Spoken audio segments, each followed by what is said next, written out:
The last class was over. Sophomore year was over. Happy Emily hurried to get home as soon as possible. Tonight she wanted to cook something delicious to have a romantic dinner for herself and her lover, even though she didn't like cooking very much. But tonight she was ready to French roast meat and chop fresh vegetables to set the table, to light candles. Emily had recently turned 20 years old. She was optimistic about the future and dreamed of a happy family. She and Jason met a year ago and almost immediately started dating. They looked good together. Jason attended a technical college while also working as a welder. He was outgoing, with a wry smile on his face, his gray eyes shining with a sly light. And he was a daredevil, which was why Emily liked him. He wasn't afraid to live one day at a time. His whole life was an improvisation. Emily adored him. He could always cheer her up somewhere with a joke, somewhere with a nice word. The blonde girl stepped into the apartment she and Jason shared. Jason paid the rent, as well as buying groceries for them. He said he liked taking care of the two of them. So Emily could study without having to spend her energy making money. Jason's salary wasn't much, but it was enough to get by for a month. Emily put the grocery bag on the table. Then she took one more look in the mirror before she undressed. Still, she was great at picking things out and combining them with each other. She fixed her hair and then looked carefully into her eyes and concluded that she looked beautiful. It made her mood even better, and in such a good mood she started to prepare dinner. Passing Sopramat was not an easy task and therefore required a celebration. Emily tried to pass all the exams with honors so that she could become a good doctor, if not the best. She set big goals for herself. Taking out a piece of meat, she cut it into thin plates, then sliced tomatoes into circles and grated cheese. She began to prepare the side dish. Jason loved mashed potatoes, so it didn't take much thought. Finally, everything was ready, and Emily set the table. First, she laid the beautiful white tablecloth. Then she arranged the plates and cutlery. She turned on her favorite song, and it felt so good. There was the sound of a key in the door, and a happy Emily rushed out to meet her boyfriend. Jason was tall and skinny. His temples were shaved, and his long hair was slicked back in the middle, creating a kind of bangs. Emily took off his jacket and wrapped her arms around his neck. The girl was much shorter than her boyfriend. Jason often joked about it, saying she was 6 feet tall. But Emily didn't resent him because she knew he loved her just the way she was. "What are those flavors?" Jason inquired, walking into the kitchen. "Wow, what's the occasion?" he asked in surprise. "I passed my Coppermat today with a perfect score." "Mrs. Johnson said I'll go far," the girl boasted, rising up on her toes. "That's so. What a good girl you are, it turns out," Jason said and kissed the girl on the lips. The next moment his hand reached for the baking tray, which was covered with golden meat slices under a cheesy crust. "Where?" Emily slapped his hand. "Wash your hands first," she added. Raising his eyebrows, Jason headed for the bathroom with a resentful look. Once there, he pulled out his phone and quickly answered a text message. A smirk appeared on his face. "Jason, are you coming soon?" Emily asked, looking over to him. He almost dropped the phone. "What are you shutting yourself in here for? Are you calling someone?" his girlfriend inquired. "No, it's work. They're asking where I put the key. Mike can't find it every time," Jason said. "Let's go to the table. It's getting cold," Emily said. The meat was really good, juicy, roasted, and delicious. "How did you do it?" "It's delicious," he said with his eyes closed, feeling real pleasure. "I'm so glad you liked it," exclaimed satisfied Emily, looking at her favorite guy. "What about the candles?" "Really, it's great. Told you you had talent." I continue to enjoy my French fry. After finishing dinner, the young couple watched a movie and then cuddled up and fell into a deep sleep. At the beginning of the first hour of the morning, Emily got out of bed. cheese was a little heavy. She wanted a drink of water. She headed for the kitchen. Water seemed so delicious to her now. But in the midst of the darkness, a light came on somewhere under the ceiling. Emily looked in that direction. It was Jason, who had left his cell phone on the refrigerator. And why had he put it there in the first place? Not only was it glowing, but it was vibrating, making a huge noise in the middle of the silence. Emily climbed into a chair and pulled out her phone. The dark blue screen lit up with Alex's name. Who the hell was Alex? Could it be work again? Emily took it and answered it. "Hello, Harry. What took you so long to answer the phone? I've been calling you for an hour. You promised you'd come get me," a female voice said indignantly. Emily was in such shock that she didn't know what to say. Her tongue was numb and didn't want to move at all. "Who are you, young lady?" she asked, finally gathering her courage. And she was suddenly silent. Obviously, she didn't expect to hear a girl's voice, and then she blacked out. Emily was curious, so she dialed the same number again, but the other end of the line was disconnected. She stared at the name on the screen for a while longer, then decided to go back to bed. The man was just mistaken, she thought. What other Harry? Jason Gregg. But no way Harry. She thought the rest of the night and couldn't sleep. In the morning, she forgot all about the phone call. It wasn't until Jason reached for his phone that Emily remembered the girl. "Harry," she said, wanting to see the guy's reaction. He was silent, pretending not to hear. He glared at his phone, flipping through the tabs. "Harry," she repeated. "What mine?" he replied, as if nothing had happened. "Doesn't it bother you that I've never called you that?" Emily asked. "Had you?" he interjected. Then he looked up from the phone and looked at the girl. "Actually, yes," she confirmed. "But maybe Isabel," he replied. "Who is she?" Emily asked the question straight to the forehead. "Who? Who are you talking about?" Jason's eyebrows furrowed in exasperation as he asked a counter question. "About that girl. What's her name?" "Alexa, I think that's her name," Emily said, feeling her pulse quicken. "Alexa who?" "Didn't you get enough sleep?" Jason grinned, his pupils growing larger. "Don't make a fool of me," Emily said loudly. "I'm not. You started it," Jason replied, feeling no guilt at all. Someone got the wrong number, and you're already upside down, all mixed up. Emily felt like a jealous fool, picking at every little thing. After a little thought, she apologized to him and told him that she trusted him completely. She pressed herself against his chest and kissed his chin. "You can only reach so far with your height," he laughed, trying to turn the conversation into a joke. Emily clung to him even tighter, thinking that he was the best man in her life. "I adore you. I can't imagine if you and I were to break up," she said. "Don't worry, it'll never happen," Jason assured her. One day in the course Emily was taking, they were sent on an internship. It happened once a year, when they had to do a checkup in the outlying areas of the city. Emily and 3 other classmates were going away for 10 days. They were provided with accommodation in a dormitory and an equipped office where they would examine the residents of a small village or hamlet. There was always a lot of work at that time. One person was replaced by another. Everyone had to be thoroughly examined, questioned carefully, analyzed, listened to, and all this data had to be entered into documents. The day was dense, busy. After work, the girls gathered in a room and arranged a luxurious dinner, eating delicious food, drinking pleasant drinks, and talking about interesting girlish topics. This time it was possible to examine the prescribed number of people in a shorter time, and already after lunch the whole group was sent back to their hometown.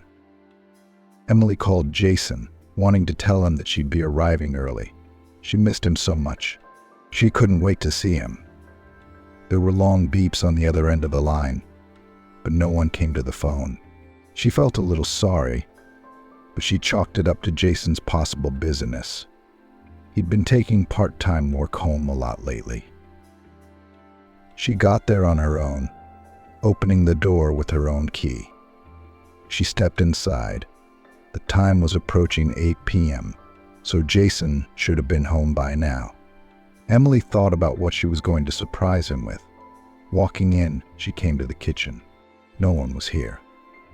A noise came from the room, and a smile appeared on Emily's face. She figured her boyfriend was spending his time relaxing on the bed, anticipating the meeting. She opened the door ajar and froze in front of it. Sitting on the windowsill with her leg overhanging was an unknown slim girl. Upon seeing Emily, was not the least bit embarrassed by her or her naked appearance. She held a cigarette in her hands and took a deep puff as she dangled her leg. She continued to stare at Emily as if she didn't have any questions about where she'd come from. Emily, on the other hand, immediately had a myriad of questions. "I'm sorry, who are you?" she said, even with some uncertainty. "I'm Jason's friend." "And you must be Emily?" she asked, and there was some friendliness in her voice. "Yes, that's right," the girl replied. "Alexa," the woman muttered back. "And how did you end up here?" Emily asked, and at this point felt absolutely ridiculous. "I'm just here as a guest," Alexa muttered. She put out her cigarette, jumped off the windowsill and wrapped herself in a sheet and walked closer to Emily. "And you're pretty," she remarked, thereby completely disconcerting Emily. And here came Jason. He had just gotten out of the shower, wiping his head with a towel. He approached the girls and froze when he saw Emily here. He was immersed in confusion. "Emily, you weren't supposed to be here until tomorrow," he questioned her, not knowing how to backtrack. "We finished work early," she muttered in a half-whisper. At this point, she tried not to look in the direction where Alexa was absent-mindedly and leisurely putting on her clothes. "Okay, Jay, I'm going to go. I'll call you later," Alexa mumbled, putting her hand on his shoulder. The man didn't react in any way. It was important for him to deal with Emily right now. There was the sound of a door slamming shut. The two found themselves in complete silence. "What exactly is going on? Do you want to explain it to me?" Emily inquired. "Yeah, I'll explain it to you right now," Jason muttered, scratching the back of his head in confusion. "What's there to explain?" "I just saw it with my own eyes," she said, grinning slightly at the sight. She almost had a fit of hysterical laughter. "It's just Alexa," Jason muttered. Yeah, I remember her perfectly. She called you the other night then," Emily replied. Now it might have seemed like she was actually having fun, but it was far from that. She was simply in a state of shock. After all, only half an hour ago she had rushed here with all her legs to meet her beloved. She had believed that he was waiting for her and missed her just as much as she did. But that's not how it turned out. Someone really loved, and someone had been lying behind his back for a very long time, while covering his lies with sweet words. "Why didn't you tell me right away that you got another girl?" Emily asked, not understanding how you could lie for so long to someone you live under the same roof with. "I've been trying to tell you everything, but it just hasn't been the right time," Jason replied. "What are you talking about? What's the right time?" the girl asked. Her eyes were slowly starting to fill with tears. "Oh, don't get me started." Jason went on the offensive. "You live here like paradise, schooling, free housing, and you don't have to think about groceries every day. So now you think I should have kept my mouth shut and let you keep seeing that strange girl," she said. Her outrage was unbounded. "Look, how boring are you? I'm treating you like a child. You can be on your own for a while at least. I do everything for you." "You should at least thank me," Jason exploded into a shouting match. Emily was stunned at this turn of events. It was impossible to continue the dialogue with him. She could have done so, but she realized it would have gotten her nowhere. Leaving him, she went into another room, shut herself in, and burst into tears. The next day was Emily's day off. She and Jason slept apart that night. Waking up, the girl walked to the kitchen. Jason was already there. He was making an omelet. "Good morning," Emily mumbled. "Morning," Jason replied. He wasn't at all talkative today. His face had a scowl on it, but that was understandable. You could tell by the look in his eyes that he wasn't going to talk to Emily. It was quite hard to be in such an atmosphere full of tension and negativity. "What are we going to do next?" the girl asked. "I don't know," Jason replied with a shrug. "Move on with our lives." "Move on like before?" The boy said yes. "And how do you envision it?" "As living like this, me and Alexa." Emily grinned, assuming her boyfriend was joking. "Look, it's my business who I date." "Okay," Jason said in a serious tone. "I don't get you. What am I, a blank slate here?" Emily muttered disconsolately.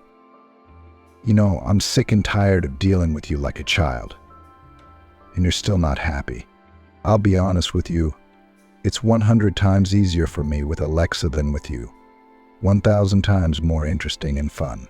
All I hear from you is problems, complaints, dislike. You're like a real vampire sucking the energy out of me," Jason stated. "Do you think you're talking?" Emily answered him.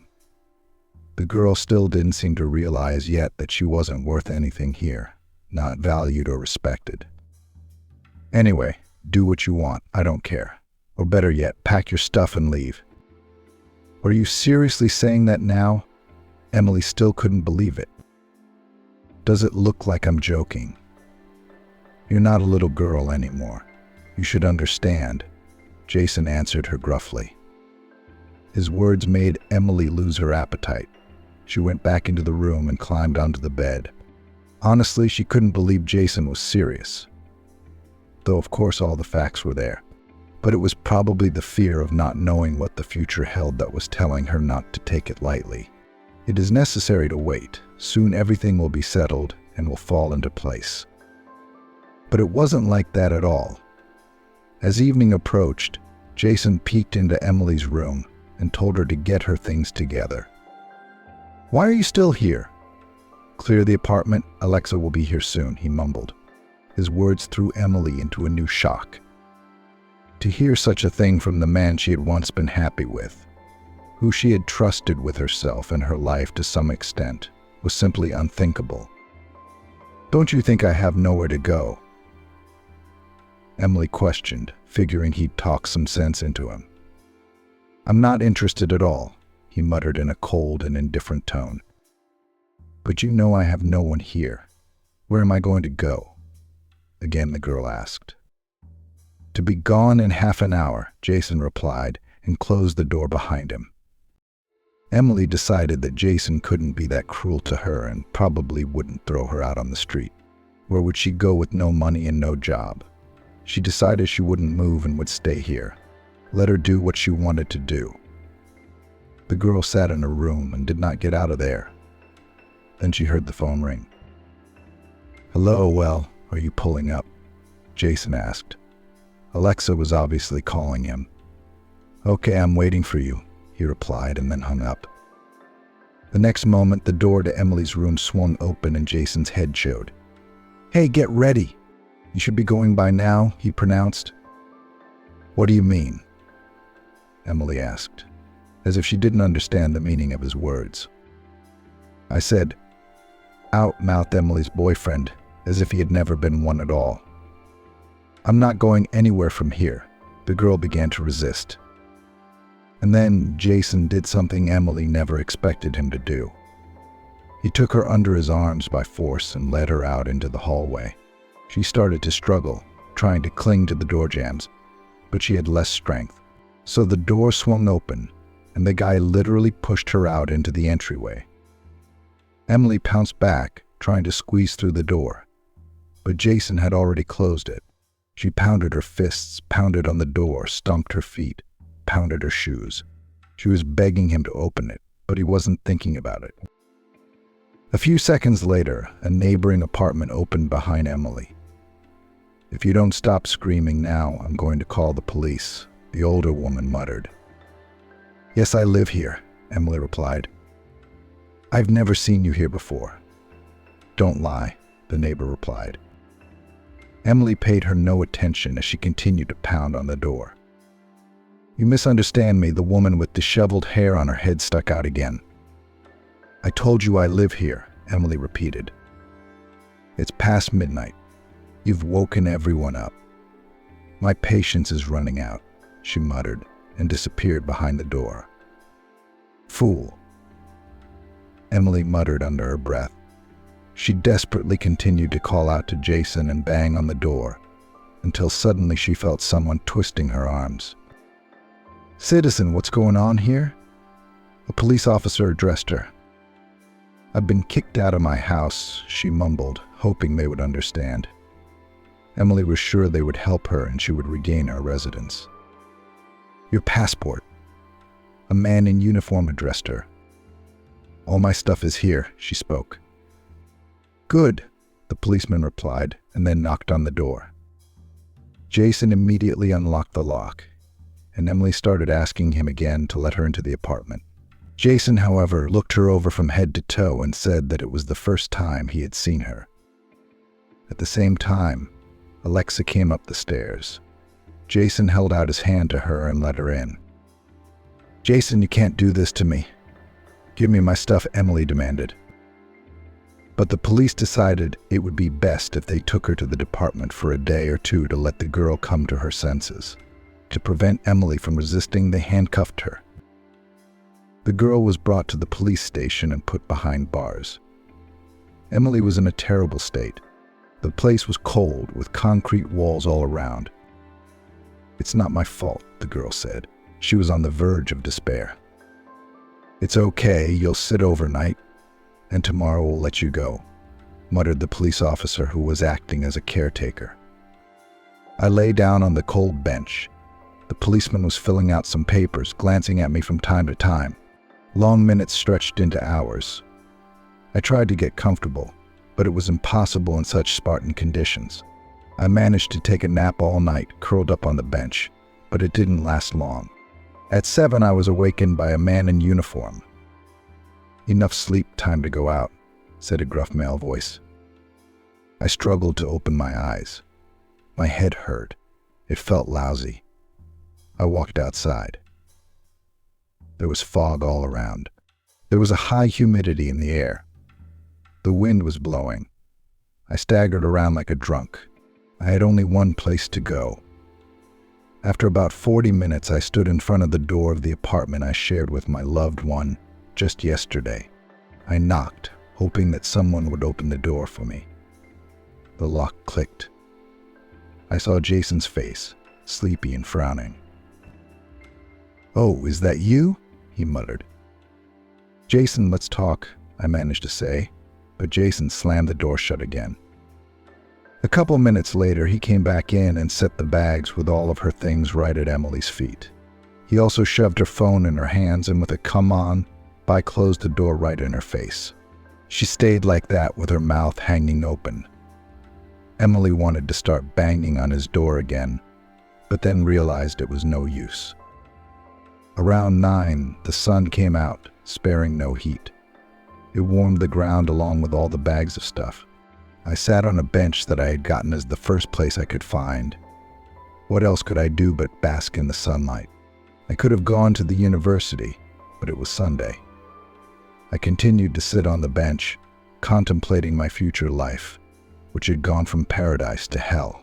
That's what Emily thought. Turning my head to the left, I saw an advertisement. The city's hospital number 9 needed a nurse. Finding the address on the sign, I realized that the hospital was right behind me, and coincidentally, it was the hospital where I was interning. Taking my bag of documents with me, I headed there. I knew that even on weekends there was someone there. "Good morning. I'm on the ad, a nurse," I said as I looked at a thick-built woman with a short haircut. The woman looked me over. "And there's no one in charge today?" "It's just me today, Amanda," she replied, scrutinizing me. "I know, but I'm in my last year of medical school. I need a job," I explained, leaving out the fact that it would be nice to have a place to live as well. "All right, follow me, fill out the form," the woman said. I filled out the form, and putting down my pen, was in no hurry to leave. "That's it, you can go home. Why sit around?" the woman added. Can I start work today?" I blurted out. Amanda let a thoughtful look pass over me again. "Well, okay, except it won't be paid," the nurse warned me. "That's okay, I'll take it," I replied, realizing I had no choice anyway. Amanda handed me a uniform and afterwards quickly walked me around the hospital and told me what was what. Once I was changed, I began to disinfect the instruments and clean up the wards, since it was a busy weekend. I was able to take a closer look at the wards and utility rooms. One of the latter seemed the most livable to me. I dragged my things here and stashed them in a corner in a small room that served as a storage room. It turned out to be an old couch, and when I had done my work, I quietly came back here. I climbed onto the couch and tucked my legs under me. I bowed my head, thinking about the rest of my life. My mind was a mess. Soon the hospital was quiet.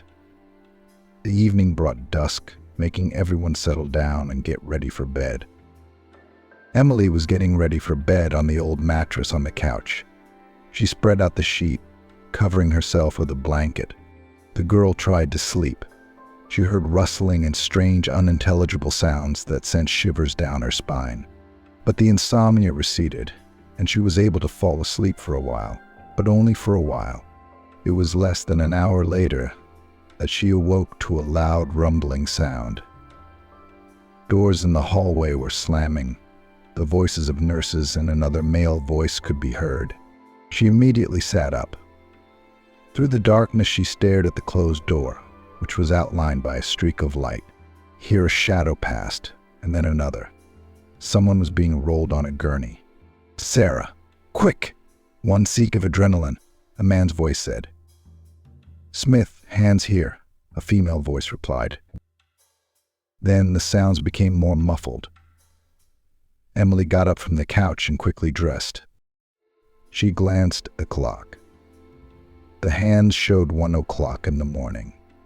She stepped out into the hallway, putting on a white robe she'd gotten from the closet. Silently, she stepped out into the hallway and tiptoed toward the operating room, where doctors were desperately trying to save a man's life. It was a man in slacks and a jacket. He was lying on the operating table. His white shirt was unbuttoned. It was bloody. The man was unconscious. There were doctors standing around him. Among them was one that Emily was somewhat familiar with. He was a surgeon. The girl had seen him often in this hospital when she came here to sign a practice. I think his name was Ben.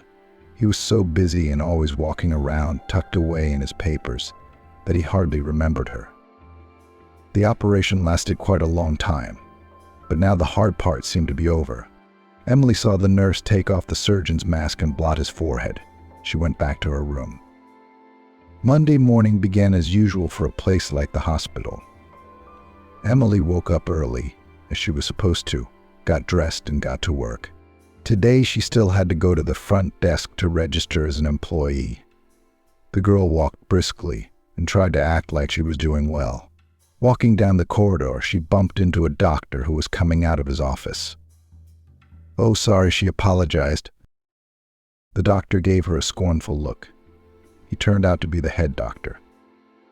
"I didn't catch your name on the name tag, Brown," she added. The man was clearly in a bad mood. "I'll have to watch where you're going," he replied through gritted teeth. His tone clearly made Emily go white, and she tried to get out of his sight as quickly as possible. The new nurse was moving from room to room. Finishing cleaning here, she would move on to another room, and now she found herself in front of one of the wards where she also intended to disinfect. Just as she was about to enter, the head doctor appeared from there. He stared at Emily, but without saying anything, walked down the hall. The Smith followed him out. He looked at Emily differently. He had a look that was incredibly appealing and deep. His blue eyes were so clear and pure that he seemed to see right through you. Smith had always been sympathetic to her. Maybe because of his penetrating gaze, maybe because of something else. Except that Emily had been stunned by the sight of him. Right now she literally froze, staring into his crazy blue eyes. "Is everything okay?" she questioned, just so she wouldn't have to stand there like a statue. "I don't know yet," the surgeon replied thoughtfully. His gaze was focused. And even now, when he looked at Emily, he wasn't seeing her at all, remaining just as thoughtful. He set off along the corridor. Emily escorted him with a glance, then suddenly set off after him. "Are you worried about that man you brought in tonight?" she inquired, and began to worry about his condition herself. "It's all rather strange," Ben paused and said. He looked like he was right now trying to logically fit several circumstances into one picture. The nurse asked again, "What's wrong?" Either she was really curious, or she just wanted to be with him. "Wait," the surgeon said, and ducked into the office, closing the door in Emily's face. The girl was left with nothing. That same evening, she went around the ward, scrubbing floors, wiping down tables. Stopping in front of the ward where the rich man was lying, Emily froze, looked around. There was no one. Quietly opening the door, she peered inside.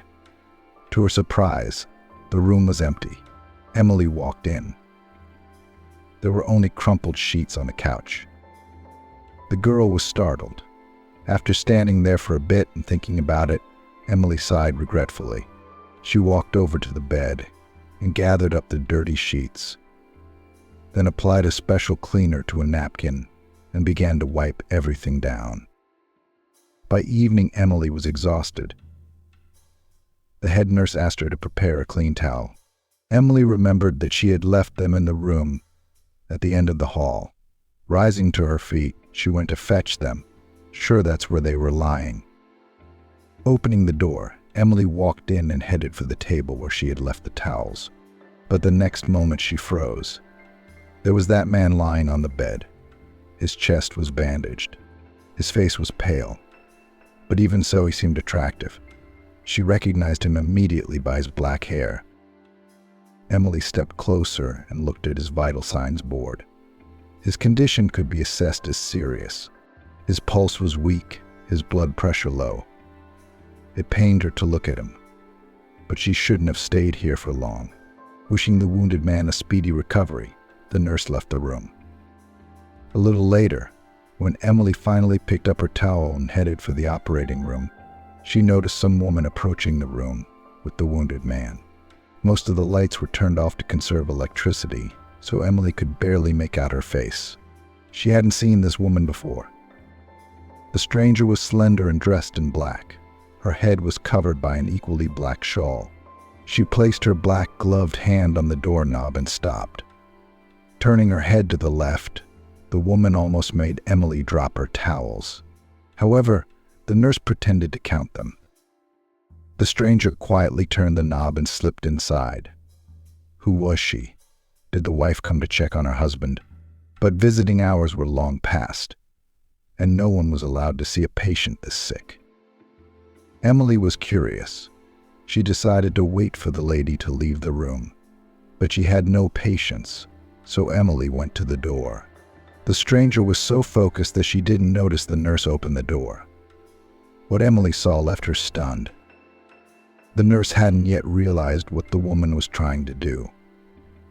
The stranger opened a small purse and pulled out a pin from there. Why would she need it? Emily wondered. The chamber was filled with moonlight. The woman lifted the point up to look at it. It glistened with a small droplet of light. What the lady did afterwards shocked Emily. She held the pin up to the man and then made a small puncture in the neck area. A very small hole. A fleeting touch. But it was enough for the poison to penetrate the capillary system and spread through the blood vessels. Suddenly there was a noise. The woman turned toward the door. Emily felt like she'd been electrocuted. She abruptly stepped aside. Her heart was racing. Footsteps sounded. It was the lady. She was striding confidently toward the exit. Her eyes were cold and calculating. A hand touched the door and pushed it open. But when the door opened, no one was there. Emily had managed to hide in a neighboring room. After waiting for a while, she went back to her room, thinking about what she had seen. She didn't know what to do yet. That night, the nurse could not sleep again. Her head was full of different thoughts, and especially the wounded man who had been pricked today with a pin. I didn't know that this was the way people wanted to do things without a trace. She was supposed to help the man, but suddenly it's dangerous. Who is this wounded man? Who is he, and why does someone really want him to go to the other world? Unable to bear it, at my own risk, I rose from the couch and slipped into the dimly lit hallway. There was silence. Noiselessly and very quickly, the nurse reached the right room. Another second, and she was there. I fixed my eyes on the machine that showed his pulse, his blood pressure, his breathing. Okay, he was in a coma, but now his condition was even worse. The nurse had no evidence or trace to suggest it was poison brought in by an unknown woman. The suspected injection site looked normal, and I didn't notice any swelling on the patient's forehead. He was feverish. The nurse realized she had to report it sooner rather than later. She rushed out of the room. But the moment the girl turned around, she ran into Surgeon Jason. "What are you doing here?" he asked her. The nurse froze, fully aware of the predicament she found herself in. "I just happened to stop by," she mumbled gruffly. I feared she might be suspected of worsening the patient's condition. Then she pulled herself together and turned her attention to the latter. "I think he's running a fever," she muttered. Ben cast a glance at the man. He checked his vitals and then took a blood test. That was exactly what Emily wanted to do. "Memorize the vitals," the surgeon muttered. Emily quickly complied with his request, repeating the numbers in her head. The two of them left the room and headed straight for the lab. "Why aren't you home yet?" Emily asked. Ben was in no hurry to answer. He was, as always, focused and extremely attentive. Taking the right solution, he placed some of the blood he had taken into it. "Why are you still here?" He suddenly asked the nurse a question. I was taken aback. She had to lie. "So I'm on duty," Emily mumbled. Ben continued working on the labs. After a while, he asked Emily to prepare a certain solution and draw 2 sinks into a syringe. The nurse did so. The surgeon took the instrument and gave the wounded man an injection. "Will this help him?" the nurse asked when they were in the room. "This substance releases cells that are able to fight much more actively. There seems to be a poison in this man's system. But how did it get there?" Ben speculated aloud. Then he turned his gaze to Emily. Her eyes rounded. "I have something to tell you," she said, unable to hide the truth any longer as she stared into his piercing blue eyes.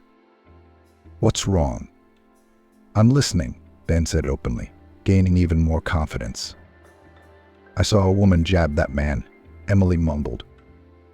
"With what?" The surgeon clarified, faintly believing that was possible. "With a pin," the nurse muttered. Ben remained staring at her, not knowing what to say to those words. "Are you sure?" he asked again. But now Emily seemed foolish even to herself. She was wearing all black and acting like she didn't want anyone to see her. "I'm sure she wanted to kill him," Emily blurted out. Ben stared at Emily for a while, and she suddenly decided that he liked her. She looked into his bottomless eyes, which literally exuded an alluring light. "Aren't you having a fantasy?" The surgeon smirked. Emily frowned. "Fortunately, I rest in time and I'm not overworked enough to see mirages," the nurse answered him. "All right, your time off is up and I'll take care of things here," the surgeon pronounced. And I decided not to insist otherwise. She went back to the morgue. She was calm now. Ben would figure it out. The next morning, I walked down the corridor to do my work. I had to prepare instruments for surgery, turn on the device to clean the room of bacteria and viruses, and more. Emily's head was busy worrying as she suddenly heard a conversation around the corner about an injured patient. Peeking out from around the corner, she saw the head doctor talking to a woman. Emily recognized her as the one who had visited the injured man yesterday. "I must admit, your husband is a very lucky man," Brown muttered. "Well, luck can be on your side too," the stranger answered him. Her voice was silky and soft. She spoke as if she were singing. "Yes, I can't wait for that day to come and for your hubby to go to the overworld, and with it get rid of his enemies once and for all," the head doctor replied with a smirk. "Don't worry, everything's going right. You know it is, don't you? A couple more days and Marks will pass away from a severe gunshot wound. That's what everyone will think," the woman said, and then added that she had 2 more syringes at the ready. Emily's breath caught. "Ashley, you're my good girl," Brown muttered, pulling the woman close to him. It turns out everything she had seen had not appeared to her, and was pure truth. Emily hurried to inform Ben, but he was not at his workplace. From that hour onward, she set up a close surveillance of Marks's room. Emily wanted Ben to know everything she'd heard, but he never showed up for work. All day long, she hovered around the wounded man's room. In the evening, Emily decided to stop by again. But just as she turned the corner, she saw the black shadow flicker again in the doorway of Marks's room. It was horrible, but it was impossible to turn a blind eye to it. Emily could not allow Marks to receive another dose of poison before her eyes. Grabbing a bucket of water and a mop from the pantry, she followed the lady, whose name was Ashley. The nurse opened the door to the room and, ignoring the woman present, pretended to mop the floors. The woman looked at her with obvious disdain and displeasure. There was even some indignation in her eyes, but she was patient and waited silently for the nurse to leave her alone with her husband. But it was not to be. Emily, eager to frustrate the plans of this ruthless, cold-blooded wife, began to rinse the rag and made the bucket overturn. The water ended up on the long hem of Ashley's black dress. "Don't you look at all what you're doing?" The woman was indignant, raising her eyebrows. "Oh, I'm sorry," stepping into character, Emily replied. "I'll make it up to you. Come with me. I'll get you a towel," she added. "What do you think I'm going to wipe myself with a hospital towel?" Ashley's eyes bulged even more. "Then walk around wet," Emily snapped out of her mouth. She was taken aback by the rudeness, turned around and walked out of the room. Emily quickly followed her, but she had already disappeared down the hall. The nurse decided to look for her, and it wasn't too difficult. As she approached the head doctor's office, she heard her complaining about her to Brown. "What a rabble you got here," she told him. "What do you mean? What happened?" the head doctor inquired, walking towards Ashley. "Look at me, I'm all wet," she said indignantly. "But what did you want from a simple cleaning lady?" Brown answered her. He touched the hem of her skirt and saw for himself that it was wet. "But you can take it off," he asked, looking for buttons or a zipper. Ashley, hands raised, waited for him to sort it out. There was the sound of a zipper unzipping, and the skirt slipped down. "God, you look so good," a male voice said. "Are we closed?" she asked, looking at the door. "Oh, come on, it's too late." "Everyone's gone home," Brown reassured her. He gripped the woman's waist tighter and turned with her. Ashley found herself with her back to the table. He glanced at her face. After nestling her lips together, I didn't want to peek, except she needed more information about the woman and her and Brown's plans. Emily now knew for sure that the wife didn't love Mark, and her conversation with Brown had confirmed it. "Ah, come on, stop teasing me," Ashley pronounced. Giving Brown a little nudge, she continued, "I haven't finished today's Sharpie procedure yet." She was speaking in riddles, but I didn't understand what she was referring to. You mean you haven't had time, have you? The head doctor interjected. Of course I didn't make it. Because of these, she pointed toward the door. Let's wait until she goes home. Brown glanced at his watch. He doesn't have long left anyway. And the money will be ours, he added. I, hearing this, also glanced at my wrist. It was half an hour to the end of the shift. We need to find Ben right away. Emily's mind flashed. The nurse went back into the den and dialed Ben's phone number. This time he answered. Ben, please come over, it's an emergency, Emily mumbled to him. Did you bring someone in for surgery? The surgeon asked. Emily decided that if she started telling him again about what she had heard or seen, he wouldn't believe her. So she told him that a man had been admitted 5 minutes ago with very serious injuries. Got it. I'll be right there, the surgeon grudgingly replied. Emily hung up the phone and went to Mark's room herself. She decided that she would be with him to the last and would not let anyone else hurt him. The nurse entered the room and sat on a chair next to the man's bed. He was still in a coma. It had been 3 whole days since he had regained consciousness. She was a little scared. After all, at any moment his wife could come in here and kick her out. If only Ben would get here sooner. But there was a muffled wheeze in the midst of the silence, and she listened and glanced at Mark. The groan was repeated, and Emily rushed to him. Mark, can you hear me? She called out to him, and then glanced at the scoreboard. They were almost normal. Mark, look at me. My name is Emily and I'm a nurse. Just take it easy, she explained. I'll get the doctor right away. Saying that, Emily got ready to see if Ben had arrived. It was only when she took a step towards the door that a voice stopped her. Wait, the injured man wheezed. Emily turned around, tired brown eyes staring back at her. Even so, there was a mesmerizing gleam in them. Strength and wisdom was conveyed through that gaze. The man beckoned her closer to him. I'm listening to you, she mumbled. What happened to me? I don't remember much, he pronounced. You were hurt, but it's all behind you now, the nurse muttered. Yes, I vaguely remember something, the man replied and paused. He was about to raise himself up, but immediately felt a pain in his chest. No. That's okay, lie down. You can't get up yet. What a joy to see you come to your senses, she said. Where is Ashley? My wife, he asked, asking the question that most interested him. Emily did not know how best to answer. Why aren't you saying anything? Is she all right? Yes, of course, don't worry, she's fine, the nurse replied. I'd like to see her, he said. We'll let her know you've recovered, of course. You just don't worry, Emily reassured him.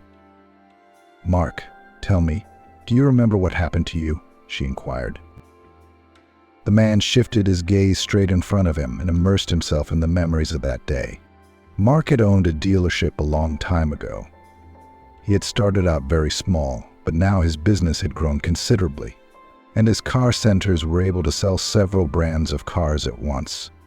This greatly increased the choice for customers and increased Mark's income. But along with his success grew the envy of the people around him. Mark did not pay attention to the slanted glances and drooling in his direction. There were all sorts of things. They tried to scare him and set him up. But Ben always found a way to get out of such troubles, leaving his competitors with a nose. One evening, Ben had to collect documents for a meeting with a customer. No big deal, just routine. Except that he remembered it when he left the office. After doing his business, he stopped by the house. Ashley was waiting for him. She was happy to see him, reaching up to kiss him. Hi, love, you're late tonight, she mumbled as she went to get a glass of wine. Ashley was a gorgeous woman who knew a lot about fashion. She always dressed stylishly and very beautifully. And now she was wearing a long dress that emphasized her hips. her black hair falling in ringlets over her shoulders and back. Yes, things are busy. You know, keeping so many people in charge. Everyone has to be looked after, and I've got my own work to do, Ben explained, loosening his tie. He sat down in the chair. Ashley walked over to him and sat on his lap. She placed her right hand on his shoulder. "I have the best you," she purred as she leaned over and kissed his ear. She seemed to be showing affection, but her eyes were full of slyness and mystery. "Oh crap, I totally forgot that I need to get some paperwork together for someone," Ben pronounced, closing his eyes with the palm of his hand. He had been working too much lately. At times he longed for a vacation. "And what, you're going to drive back now?" his wife said with indignation in her voice. "I'll have to. The meeting is important. It cannot be postponed. Besides, it will bring us a good deal of money," replied the husband. "And you're going to leave me alone?" she questioned again in a slightly resentful tone. "I'm sorry, my dear. You know I don't want that, don't you?" said Ben. Ashley pressed her lips together contentedly. Her husband often left her alone in a cold bed. "Sometimes I think that if you have to choose between me and work, you'll choose work," Ashley muttered. "You're exaggerating," Ben answered her. He then rose from his seat and headed out into the hallway. He threw on his jacket and grabbed his car keys. "How long are you going to be traveling on your errands?" his wife inquired. "I'll try to make it quick. Really just need to get the paperwork together there to get everything in order." Ben pulled his jacket on and kissed Ashley, headed for the car. His wife watched through the open door as he made his way down the stairs. As soon as he was out of her sight, Ashley rushed to the phone. "Hello, Brown. I have good news for you," she said in a voice as sweet as if she had just eaten something delicious. Meanwhile, Ben drove down the dark street, turning the steering wheel smoothly. Finally, he parked the car outside the building that housed his office. Late evening had already descended on the city, enveloping everything around him in a blanket of darkness. There was no one around. People had long since gone home. Staying in good spirits, Ben opened the door of his office, turned on his computer. He waited for it to boot up, and then clicked twice on the folder he wanted. Ben studied the file, and then began to gather the papers. He went from one folder to the next, taking the document he needed from each one. Finally, when everything was packed, Ben went to the window and looked out over the nighttime city from the 14th floor.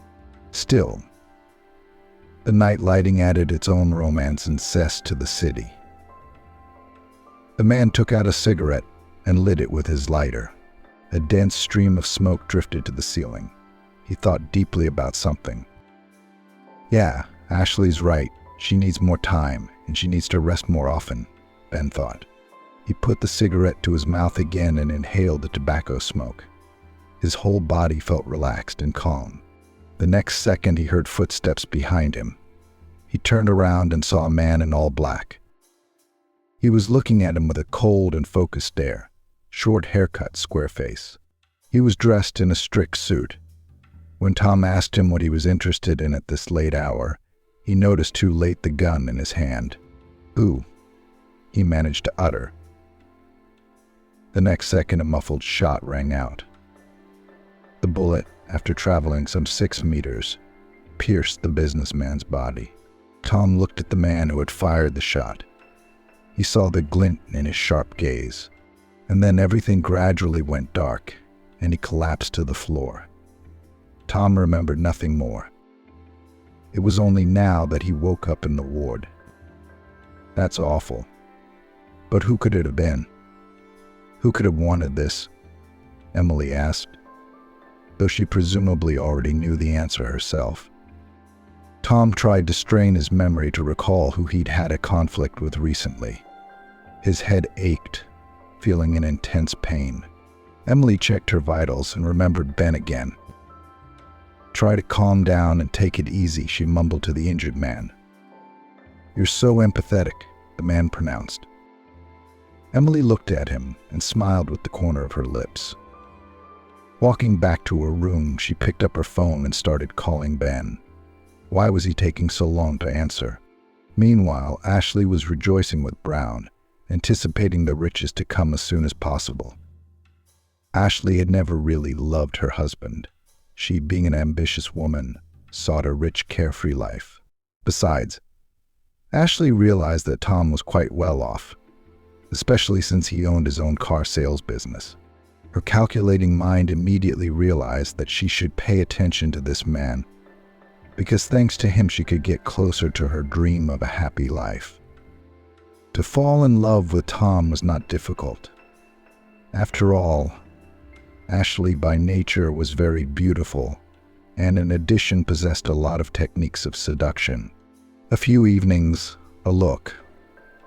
Looking at Tom with great interest, concern about his affairs, and here he is ready to marry her, which in fact, they did after about 3 months. Ashley liked everything at first, but as one might expect, she soon grew bored with Tom's daily routine. Frequent conversations about work, formal dinners, it was so routine. But one day, Brown came into Ashley's life. Their meeting had happened by itself. The woman was waiting for Tom at a restaurant to have dinner with her, and as was often the case, he was delayed until he finally informed her that he was running out of time and would order a driver for her. A frustrated Ashley was incredibly angry with her husband. When the driver called and said he had arrived at the location, she headed for the exit. But it turned out that she accidentally elbowed a passing man. It turned out to be Brown. "Be careful," he said, having had time to appreciate all the woman's virtues. She looked him over and immediately knew she liked him. His brown eyes, dark skin, and shiny black hair added to his appeal. Ashley was transformed into a coquette in an instant. Lifting her left shoulder, she smiled. "Sorry, I'm so clumsy," Ashley mumbled. "Nonsense," Brown replied, and then called his name while extending his right hand. Ashley, looking him in the eye, introduced herself in return, and then allowed him to draw her away with him. The woman called the driver to remind her, and Ashley told him that she'd changed her mind and wasn't going anywhere. The driver insisted, but Ashley simply disconnected the phone. She and Brown had a delicious dinner, and then the latter offered to drive her to her. Ashley protested, expressing her reluctance to do so. "And what do you suggest?" her new acquaintance inquired with a smile. "Let's go to your place instead," she said. Brown definitely liked her train of thought. "Why, that's a good suggestion. I like it," he mumbled, pulling the woman close to him. Ashley moved her gaze from his eyes to his lips, and they both understood each other. After that evening, Brown and Ashley began seeing each other regularly. They loved being together, new emotions, new experiences. It was so easy. Once, when Brown and Ashley after the restaurant stayed alone in his apartment, the woman mentioned that she was tired of her usual life. "What are you so tired of?" Brown asked her. Natalia picked up on it. "I don't know myself," she answered. And then, turning to face him, she added, "I feel so good with you. I'd go somewhere where no one would find us." "So what are we waiting for?" Brown asked a counter question. Ashley laughed.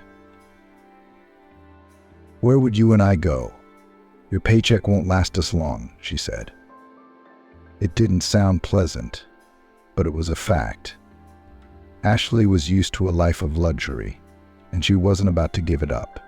A new closet, trips, vacations, expensive restaurants, a nice car, it was all part of normal life for her. "So let's find a way to get rich," Brown whispered, gently touching her body and covering her shoulders with kisses. Ashley closed her eyes and drowned in his caresses. "You know, there's someone who can share with us," she replied. "Wow, who's that?" "My dear husband. Have you forgotten?" Ashley grinned. "What are you suggesting?" He didn't know where she was going with this yet. To make him share it with us, she said, as if it were a matter of course. "You're so smart," Brown said, lifting her up a little. Then he picked her up in his arms and carried her to the bed. The two moved on to more explicit games, leaving behind crumpled sheets. When their passion subsided, Ashley lit a cigarette. "I meant what I said about my husband," she said, taking a drag from the cigarette smoke. "I always knew you were a determined woman," Brown replied. "It's unbearable to live with someone you don't love," she said thoughtfully, pressing the cigarette to her lips again. "All it takes is one action, and we'll get everything we want." Ashley let out a series of rings of smoke. "You have to take care of it," she added, staring straight ahead. It was like she was pretty sure Brown would agree. "Aren't you afraid at all?" he suddenly asked. "You always have to be brave to achieve your goals," she said quietly. "Sacrifices have to be made," she added. Brown's eyes fluttered as he looked at this mesmerizingly beautiful woman. Like a pendulum, she had him pinned to her, possessing him, and Brown was indeed willing to do much for her. Since Ashley was Tom's legal wife, she would automatically take over the business upon his death, and one day Tom's murderer was commissioned. He was promised a good reward for a job well done. When Tom arrived home and met Ashley, she was very happy to see him. She behaved as usual, though it was all a mask. She had kept in constant touch with Brown the last few days. And when Tom suddenly remembered that he needed to put together a packet of paperwork for a customer, Ashley immediately took notice. When Tom was already out the door and down the stairs, Ashley called Brown, informing him that her husband had left for the office. He contacted the hitman, who immediately drove to the scene. He caught Tom with his back to him. For some reason, he was in no hurry to pull the trigger. He knew perfectly well that he was facing a big businessman who owned a huge dealership, and in 1 second he could take his life. What kind of pleasure is it to realize that the life of such a man is in your hands? The killer wanted to face him. When Tom turned around suddenly, he didn't expect to see an ordinary man. He didn't look pathos or pompous, and that came as a surprise to him. After all, he had assumed that such big shots were quite filled with greed, vanity, and confidence that they were much better and more successful than others. But now the assassin was looking at a completely ordinary man. Yes, he was certainly well dressed. He was standing in the middle of a study with expensive interior, resting his palm on a solid wood desk. This discovery made the mercenary hesitate, but he pulled himself together and squeezed the trigger. The bullet reached its target, and Tom fell to the floor. The assassin, having previously made a mess of the closets on video, hurriedly fled. He was sure he had done a quality job, but he was wrong. The clock struck midnight, and the guard, whom everyone knew as Johnson, went for a little walk around the building. Lately, he had begun to feel ill. His doctor had advised him to walk more often and do simple exercises for his knee. Following the advice, Johnson climbed the stairs to the top floor and walked down the hallway. At the very end, he saw a light. Who could be here at this late hour? Johnson went to check it out. Looking through the open door, he was stunned. There was a man lying on the floor among the scattered objects and papers, a huge red stain on his white shirt. The security guard was confused at first, but quickly called an ambulance.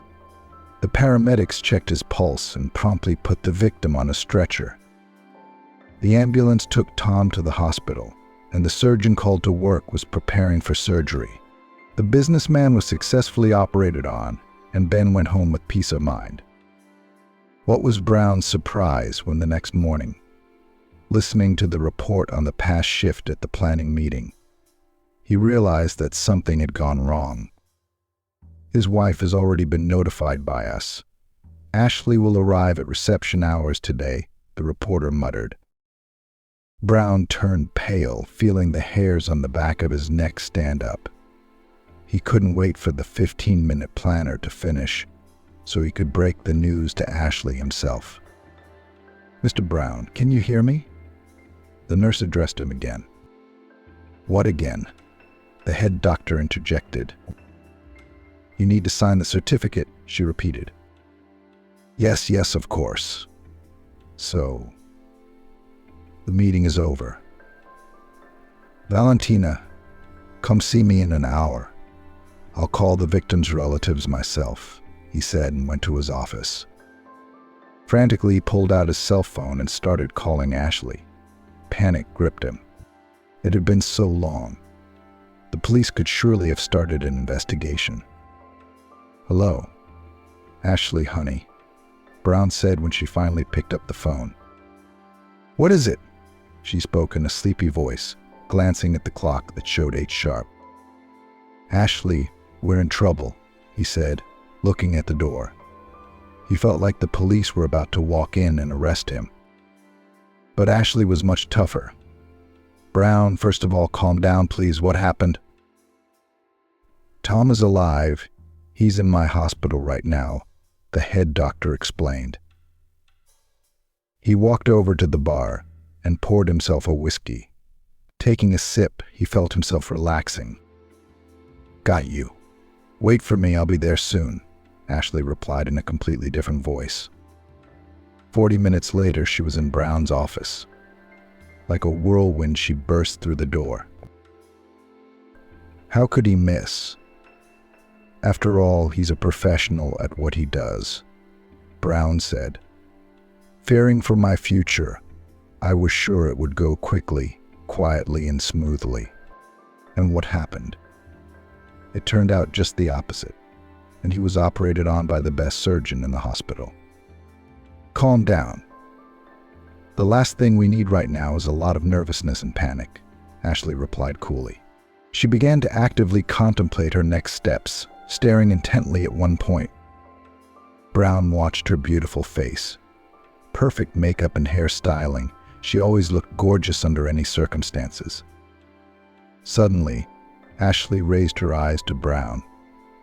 "I think I've thought of something," the woman mumbled, keeping her eyes on him. He pulled back a little, as if timid before her gaze. "What do you mean?" he dared to ask, though he didn't really want to hear the answer. Ashley, with her ability to be ruthless, was truly awe-inspiring. "Did I say I?" Ashley interjected. "You're going to do this for me," she added, looking at the bottle of whiskey. "And I'm like a faithful, devoted wife to my beloved husband." Ashley mouthed as she lifted the left corner of her mouth. Brown looked at her. "You're amazing brave. I've never met anyone like you before." He seriously admired this brave yet crazy woman. He returned and handed Ashley a thin glass tube with a cap. She stared at him intently. Her gaze was filled with an abnormal greenish light, like that of a witch or a possessed person. Ashley, having gotten the poison, immediately continued with the task at hand. She was determined and would not back down after giving her husband the first portion of the poisonous substance. Then the wife immediately began to collect documents for the re-registration of the company.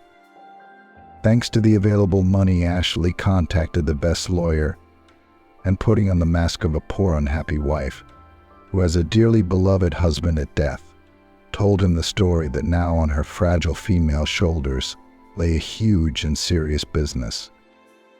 "Advise me, please, what to do," she asked, sobbing into the phone receiver. "I hear you, Ashley. To discuss everything and get into the details, I'd rather have a meeting. I'm sure that would be convenient for both you and me," the lawyer mumbled. Ashley agreed. The meeting was scheduled at one of the restaurants. She was slightly surprised to see such an attractive young man in front of her. The waiter brought coffee and then left them alone together. "My name is Jack," he introduced himself, and then proceeded to talk in more detail about the difficult situation poor Ashley had been forced into. The more Jack talked about the intricacies and possible workarounds to make the paperwork go faster, the more Ashley realized that this was the man she had been looking for all her life.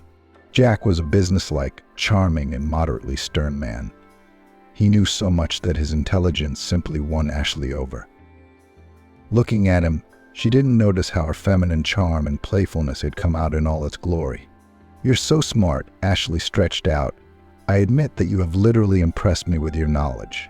You've made me feel so safe and secure," she said, then lowered her gaze.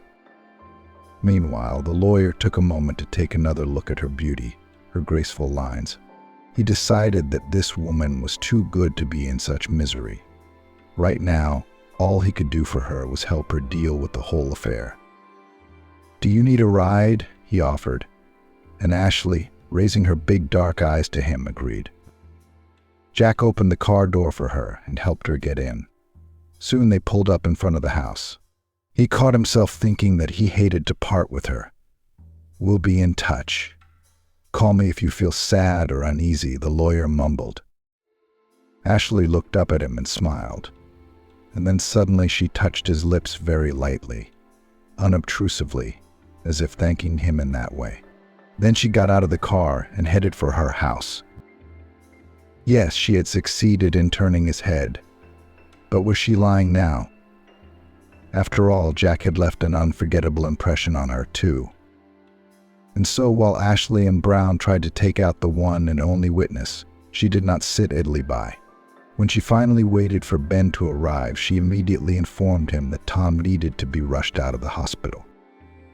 "You can trust me." "Can you?" "No. But I know for a fact that his wife wants to poison her husband," Emily declared. "Where did you get such a bold assumption?" Ben inquired, knowing full well what happens for slander as well. "I stopped Ashley from doing it today, switched her water, and afterward I caught the two of them together," she added. "The two of whom?" Ben didn't understand, and she looked into his clear blue eyes and thought that such a talented man with a huge heart was hardly capable of thinking ill of people. Tom's wife and our head doctor had been mentioned by Emily. I think Ben had heard something like that before. But on the other hand, why would Emily lie or make things up? If you don't believe me, you can see for yourself. Ashley is in the head doctor's office right now, and they're not clear on what they're doing. The nurse told him to be more convincing. Ben thought for a moment, then asked, "When do you ever get any rest at home?" "It's been a whole week now. You're here at night all the time." Emily was quiet for a moment, and then replied that she just really needed the money, and that's why she was taking more extra shifts. "I see," Ben replied. Satisfied with her answer, Emily reminded him to hurry, because Ashley could return to Tom's room at any moment and finish her no-good deed. To start, the surgeon quietly walked over to the head doctor's office and listened. There were indeed two men talking there. One voice belonged to Brown and the other to the woman who was apparently Ashley, the one Emily kept going on and on about. "We have to hurry," the surgeon whispered. Together they entered Tom's room. The man was still conscious. Ben gently told him that he required special care at the moment. A little later he added that his life was in danger, and it would be a good idea if they left the hospital immediately. "Is it that serious?" muttered Tom in a weak voice. "Your wife, she's not the person she claims to be," Emily mumbled. She realized that this information would come as a shock to Tom, but he had to know who he should be wary of. "Wait, are you guys serious now?" Tom even grinned. "Ashley loves me," he muttered. As he uttered those words, he looked back and forth at Emily and Ben, and unfortunately, he couldn't get confirmation of his words in their looks. "Tell me, do you have a place, an apartment, a room that no one knows about? Not even your wife?" Ben inquired. Tom gave him the address. The surgeon took note, then left the room to prepare the man and the gurney for transport. Tom was still suffering from weakness. He was reluctant to get to his feet. Emily stayed with him, and only a minute later Ashley walked in. Seeing the nurse in front of her once again, she indignantly announced that she was fired as of today. "Are you deliberately hounding me to waterboard me again?" she questioned in an indignant voice, not paying the slightest attention to the fact that her husband was looking at her. "Not at all. I apologize for that incident," Emily mumbled. "It's just that as a nurse I make my nightly rounds, checking on the sick, asking if they need anything. Here your husband came to his senses and I was going to let you know," she said as she looked at the sick man.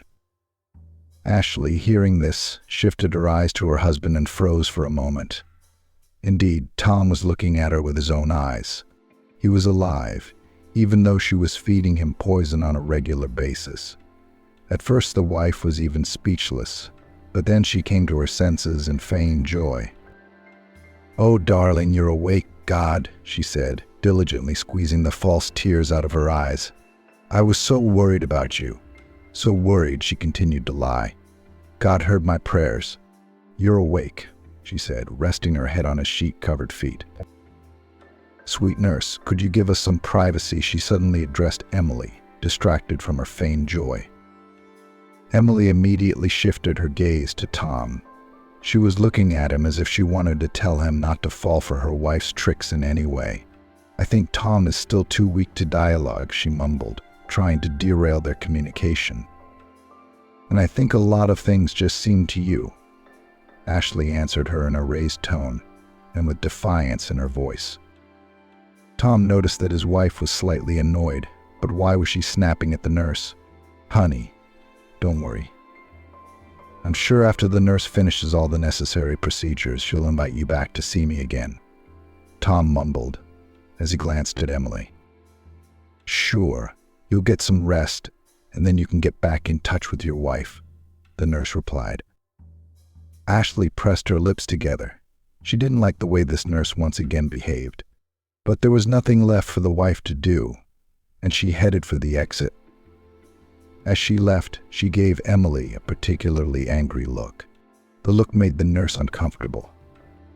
As soon as Ashley was out the door, Emily made sure she disappeared into the hallway. A little while later, Ben appeared in the room. "We're all set. We can move out," he said. "We need to be careful. Ashley just came by. Brown could show up at any moment," Emily warned him. The surgeon glanced at Tom. He seemed to have realized after seeing his wife that he really had better hide in a secluded place as soon as possible. So while Ashley complained to Brown about another run-in with Emily, he and Ben and his friend quickly placed Tom on a stretcher and loaded him into the car. The driver hit the gas hard, and within seconds the car began to move away from the hospital. Meanwhile, Brown, after listening to Ashley's indignation and resentment of the new nurse's behavior, decided to deal with her once and for all. He left the office and went in search of her. But when he opened the room where the nurses usually sat, he found no one there. Gritting his teeth, he continued his search. After all, this girl, who apparently sticks her nose into everything, could seriously harm them and prevent them from finishing what they had started. But he could not find the nurse. He went back to his office. Ashley came in a little later. Her face was pale and her eyes narrowed with anger. "There's no one there," she exclaimed. "I know, I've already looked all over." "Emily is nowhere to be found," Brown replied. "That's not what I mean," Ashley said in a low tone. "What do you mean?" Brown didn't understand. "Tom isn't in the room," the woman, who was overwhelmed with anger, explained to him. "What are you talking about?" The head doctor didn't believe her. "Maybe you've got the wards mixed up," he suggested. "Someone took him out," Ashley declared. They rushed to the room where Tom was supposed to be lying. Quite by accident, the head doctor noticed boot prints on the floor. He approached the guard at the front desk and demanded the video camera footage. He started to say something about a computer malfunction, but Brown wouldn't listen to him, kicking him out of his desk. He opened the right window and watched as the surgeon, along with Emily and another man, loaded Tom, lying on a stretcher, into the car. "Shit," the head doctor pronounced, glancing at Ashley. We need to get out of here immediately. If they start looking for us, it's all over, he said. In the meantime, Tom was brought to the apartment that was the only place he could be alone with himself. He needed care, so Emily stayed with him. She wished Ben could stay here too, but he said he was expected home. It took the nurse a while to figure out who it could be, until a call came in on Ben's cell phone. "Yes, Ashley. My sunshine, I'm on my way back." "It's okay, kisses," he replied. Emily hadn't realized that the surgeon's heart was busy, and the wedding ring he now wore on his ring finger again only confirmed that fact. And Tom, who still feared for his life, called his best friend who worked as a detective. His name was Alex, and he was already aware of some of the events in Tom's life. He immediately assembled a task force and continued the investigation related to the attempted murder of the director of the dealership. The next day, Ben came to work as usual. He was summoned to his office by the head doctor from very early in the morning. He informed him that he had been fired. Ben demanded an explanation, but the head doctor advised him to quietly and calmly write a letter of resignation. Meanwhile, Ashley, realizing that everything was gone and she had to run away as soon as possible, desperately tried to open the safe in her husband's office. She didn't care if she got her hands on the business. The most important thing for her now was to stay free. After several attempts, the safe did give way. Stacks of neatly folded bills stood before her. Ashley didn't have time to enjoy them, however, because she heard behind her back, "You're under arrest." The woman turned around and saw several stout men in police uniforms standing in front of her. Among them, she recognized Mr. Brown, with whom she had recently talked about the business paperwork. Fortunately, the truth was revealed and Tom saw the true face of his beloved wife. Together with Mr. Brown, they received the appropriate punishment. After the trial, Tom returned to his apartment together with Emily. He was very grateful to this girl for unselfish care and for the time she decided to spend on him. It happens that fate prepares for us the most incredible turns with an unexpected development of events. Also, a simple nurse Emily could not imagine that so soon she will find her happiness together with Tom.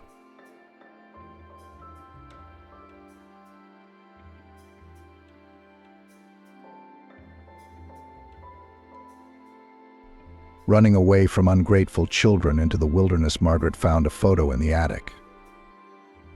The school's small assembly hall was filled with students in resplendent prom dresses and fancy suits with tied ribbons.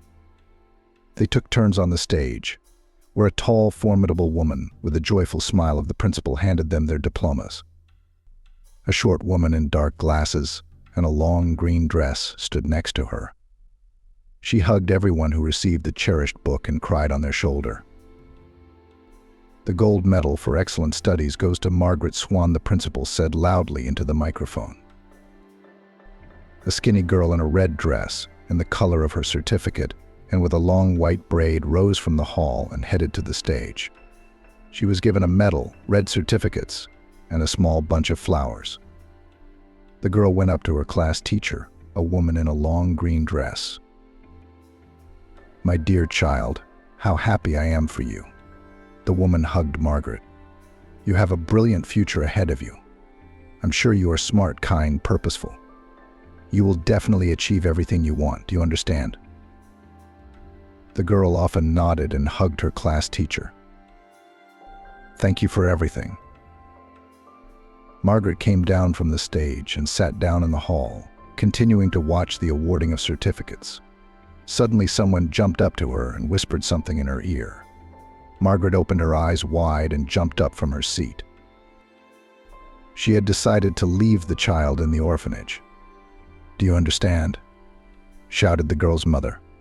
"We must do something, not sit here." "Let's go," ordered Margaret, and they ran towards the house, which was not far away. The girl ran into the house and saw her older sister, who had already packed a bag for the baby and was holding the girl in her arms. "Vivi, what are you going to do? You're not just going to leave this girl at the orphanage. Are you?"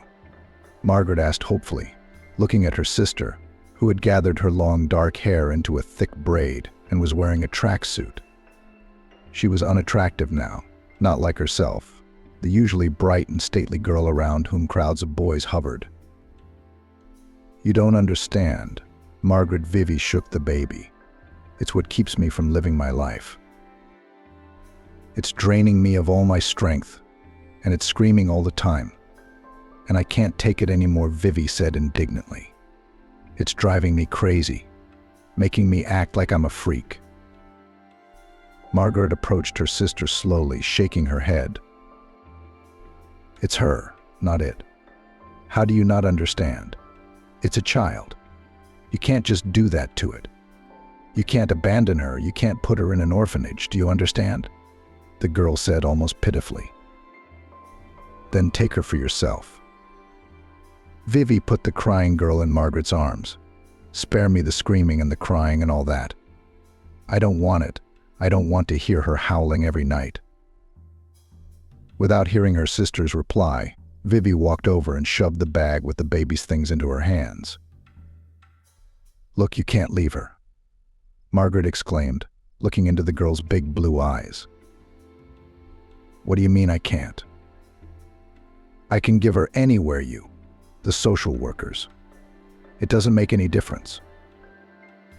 The baby cried and Margaret began to rock her, trying to soothe her. When she looked up, her sister was gone. Only the wind blew from the ajar door. 25 years later, a large wall clock struck 6 in the morning. The hand indicated the early hour, when everyone who didn't have to get up early for work was asleep. But Margaret was already at the stove, cooking oatmeal and scrambled eggs. Kieran didn't eat porridge, he liked eggs with bacon. His loving mother was trying to please his tastes. Kieran and Matthew had to be up early for work at 8 in the morning, and Margaret had to leave half an hour earlier. So they had to get up at 6 to make breakfast, iron shirts, and walk the dog. The dog ran up to his mistress, wagging his tail merrily. Margaret wasn't really his owner. Kira had gotten him for herself, but then she'd married Andrew, who was allergic to fur. That's how, completely unnoticed, the poor animal ended up in a small 2-room apartment. After finishing her chores, Margaret began to get ready for work. She was an ordinary school teacher, teaching geography in a small school. Since childhood, she had dreamed of traveling. However, life happened, so that she had only seen other countries in pictures and textbooks.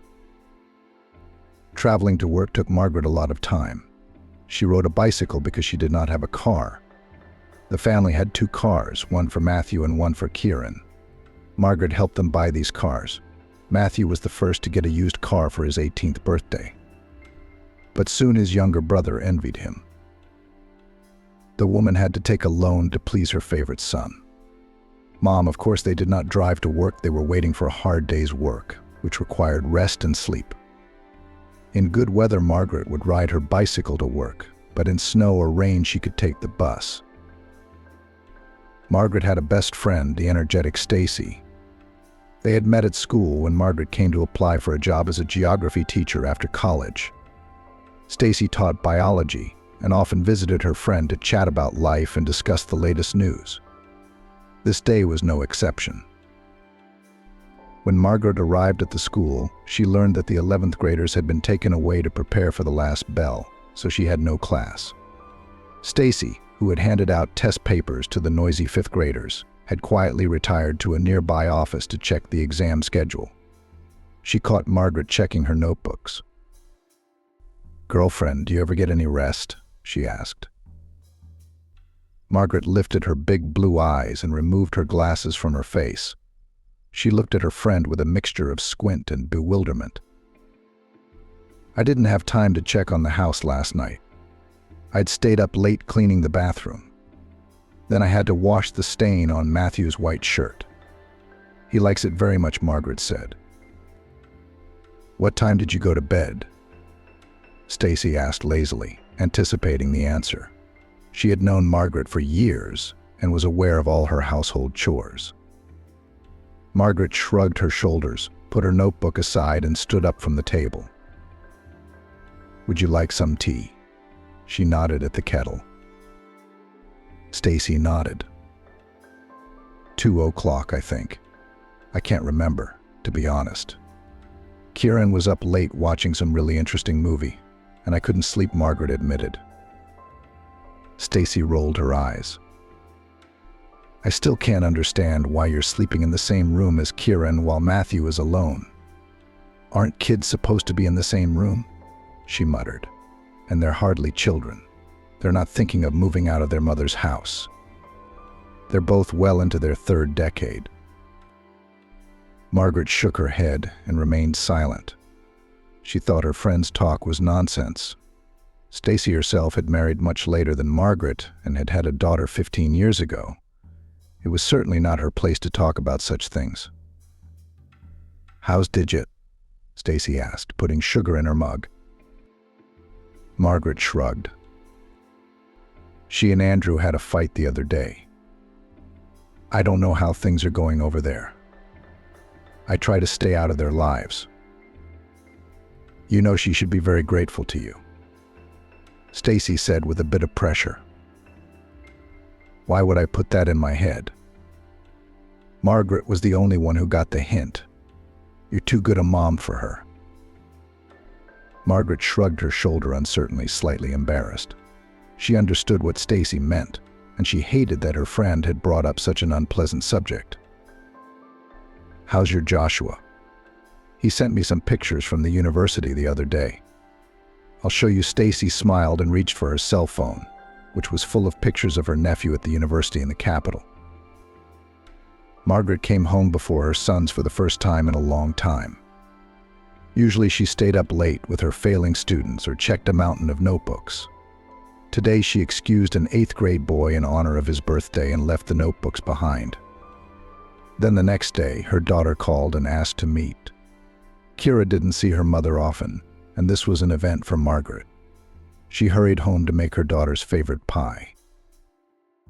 Kira arrived early. Margaret had not yet had time to take the pie out of the oven when the doorbell rang. The woman hurried to open it, trying not to trip over the cachapuri running around her former landlady. On the threshold stood her tall, red-haired daughter in a beautiful red dress. The girl smiled at her mother and threw herself around her neck, comfortably intercepting the box of chocolates. Mommy, I'm so happy to see you, Kira said enthusiastically. What smells so good? Margaret smiled and called into the kitchen. Guess if it's my favorite cherry pie? Mommy, you're great. The girl rushed into the kitchen, petting the dog on the way. Margaret hurried to take the pie out of the oven before it burned. Kira started making tea. How are you two doing? Margaret asked, cutting into the steaming, flavorful pie. Kira smiled broadly and shrugged her shoulders. Andrew and I made up. He gave me 27 roses in honor of the number of months we've been together, and then he took me to a rooftop restaurant. You should have seen how beautiful it was. Margaret smiled, happy for her daughter, and put the cake on the table. She sat down on a stool. Kira set out several fragrant mugs of tea and sat down opposite, settling herself deftly. I haven't called them in a while, Margaret shrugged, setting the pie down for herself and her daughter. Kieran's studying, he's almost done his diploma. And Matthew? I think he's got a girlfriend. But he won't tell me anything, can you imagine? Though I don't bother. That's right, Kira nodded. He's a big boy now. We're only a year and a half apart. I think he already knows what he should do with a girl. Kira laughed. Margaret picked up her laughter and shook her head. You know, Andrew and I have decided to take out a mortgage so we can have our own place, her daughter continued. Soon we will have children, and it is difficult to raise them in a rented apartment. Why are you making excuses? Margaret exclaimed. It's all right. I raised you in a foreign city, in an apartment that didn't belong to us. So having your own apartment is the right thing to do. Are you saying that to share or to get my approval? Kira asked, setting the mug aside. The smile came off her lips. She looked out the window, then at the leg of the kitchen table, and finally shifted her gaze to her mother. It's not one thing or the other, you know. To get a mortgage, you need a down payment. Andrew and I don't have that kind of money right now. Margaret left her cup of tea too and looked at her daughter carefully. Do you want me to give you money? Kira shrugged his shoulders. I know you have some. You'll buy for a vacation abroad. There's not only money for vacations, but for a rainy day. Margaret said slowly. The joy of her daughter's arrival had already waned, and the woman spoke with a note of sadness, foreshadowing an unpleasant conversation. Do you want me to give you the last of my savings? Not exactly, Kira answered. How can I explain to you that we need that money? We need a place to live. As soon as Andrew gets his bonus, we'll pay you back a part of it, and then. The woman raised her hand in front of her, asking her daughter to shut up, and pressed her lips together. She didn't like to say no to her daughter, couldn't stand saying no to her children, but sometimes she had to. You haven't paid me back the money you borrowed for Andrew's car almost a year ago. You promised me that you'd give it all back to me with the bonus. And then it was vacation money too, the last one. Kira rolled her eyes. Mom, you're being dramatic. You're the one who will remember every penny of it. Margaret grinned bitterly and shook her head. I'm not reminiscing about every penny. I'm just asking you to be a little more attentive to your mother. You didn't even come to my birthday party. You forgot your brother's graduation and missed your grandmother's funeral. I was working, Kira exclaimed. So was I. But for some reason I always came to your birthday parties. And even when you and Andrew quarreled for the first time, and you sat and cried on the embankment in the rain, I took off work and came. Don't you remember that? Kira looked away and pressed her lips together, just like her mother had done a few minutes ago. So you won't give me the money then? Margaret shook her head. Kira jumped up from her seat, nearly dropping her chair, and rushed to the door. Thanks for your help, Mommy, the girl said, slamming the door. The woman lowered her head. Tears flowed from Margaret's eyes. She could no longer contain herself. Large salty drops fell on the white tablecloth. Her sobs could be heard throughout the apartment. Something clenched in the woman's chest, causing unbearable pain. In the evening, when Margaret had calmed down and was minding her own business, her sons returned. Mom, are you home? Nick called out. Margaret responded. From the kitchen, she was preparing dinner for her sons. I asked you to iron the white shirt yesterday, and you ironed the blue one. Like a fool, I came to the open house alone and blue Nick complained. The woman rolled her eyes tiredly. She probably would have tolerated it another time. But after her conversation with Kira, she'd been on edge. The white one hung in the closet. It wasn't that hard to get it out and iron it. It would have taken a couple minutes. Was it hard for you to memorize my request? She asked capriciously. Nick entered the kitchen. Margaret turned sharply in his direction and threw the towel back on the refrigerator. You're almost 22 years old. You're a grown guy, running around dating girls and looking for a prestigious job. And you ask your mom to iron your damn shirt. Are you going to hide behind your mother's skirt for the rest of your life, just like your bad father? Said the woman loudly, throwing off her apron. And you sleep in your brother's room now. I'm a grown woman and I want to spend my free time in peace, not listening to your conversations and watching movies at 2 a.m. Earthquakes are caused by the shifting of tectonic plates. The most seismically active zones in our country are Kamchatka and Sakhalin Island. There is also the largest volcano there, Klushevskaya Sopka. It is very dangerous to live there. There is a risk of an earthquake or volcanic eruption. Japan is also in a seismically active zone. Shifts of tectonic plates also cause the formation of large mountain massifs. The higher the mountain, the earlier it formed. So one plate is thrust over another, Margaret said slowly and measuredly, scrolling through her pen and occasionally looking out the window. Margaret liked to teach lessons, but sometimes she purposely forgot her homework and taught new material, ignoring the bustle and chatter of the students. There was a reason for that now. Her mind was reeling over the past day, and she couldn't figure out who was right and who was wrong. Margaret thought she had been too harsh with the children. After all, it wasn't Vincent's fault that she had forgotten about the white shirt. Kira was just beginning her adult life, and she needed her parents' support. Besides, comparing her son to his father was wrong. Margaret was sure she'd managed to raise her sons differently from their father, who'd abandoned the family for another woman. Vincent did sleep in his brother's room. In the morning, Margaret didn't say anything to them and, resentful, went to work to check the notebooks left over from the previous day. It seemed so wrong. But an inner voice, still offended by her daughter's words, argued that Margaret had done the right thing. The woman's musings were interrupted by the creak of the door, which slowly opened, and a short, blonde-haired boy entered the study. He tossed his backpack beside his desk and sat down, grinning and glaring at the teacher. Margaret, surprised at this insolence of a student, stood up from her desk to tower over the 8th grader. Someone started laughing.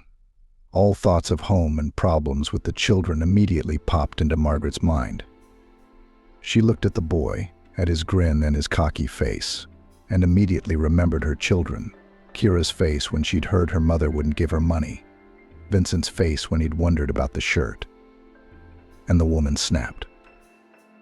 "Swan, get up from the table quickly," Margaret said sternly, "or your parents will be called to the school, and you'll be out of here immediately." She glared angrily at the student. Every movement, every sound, every smirk, and every movement made her dislike him. "Really?" The boy grinned. "Do you know who my father is to talk like that?" "You spoiled Mama's boy, Swan." Margaret continued in a harsh tone. "Leave my office immediately," the boy said irritably. "What are you going to do? Drool on a child? You're a loser like all the teachers in this school, working for a pittance, dissatisfied with your life, hating children. I can tell you haven't had a man in a long time, Margaret." Margaret opened her mouth and gasped with indignation. Her hands clenched into fists. She looked at the boy and saw only evil incarnate. The woman grabbed the schoolboy's backpack with one hand, his ear with the other, and hurried toward the door. She almost threw the boy into the hallway, then threw his briefcase after him, which hit the concrete floor and the contents spilled out. "Get out, you little rascal," shouted the woman. "Shove your insolence where you belong, and don't you dare come to this office again. You nasty, brainless boy." Margaret slammed the door angrily. To her surprise, there were shocked teachers standing in the hallway. The woman shifted her gaze to the children and saw the frightened looks on their faces. They looked at her with fear, clutching at their desks. Margaret sighed and returned to her seat. The students ducked into their books. After all that had happened, Margaret pondered the boy's words. He had a point. The teachers at the school worked for low wages, tolerated the insolent remarks of the students, and were unhappy with their lives. Every day she watched herself, Stacy, and the other co-workers. They were all terribly tired, with lots of problems at home and at school. Someone who had succumbed to life's hardships, the kids were afraid. Some who chose tactics of indifference, the kids loved. The second option belonged to those teachers who happily went home, letting the children go home a few lessons early, not conducting tests and talking to them on extraneous topics. Oh yes, those kids loved them. True. Then in colleges and universities, they cried about not knowing English or physics. The reason was the teachers who chose their peace. But those who tried to give children knowledge were not loved. And Margaret was one of those who tried to combine the two tactics. Margaret meekly tolerated the attacks of students like that blonde-haired, bald-headed boy Swan. She went along when kids asked to be let off early on Fridays or the last day of the quarter, while still trying to teach lessons and provide knowledge. The woman never thought the day would come when her kindness would only lead to trouble.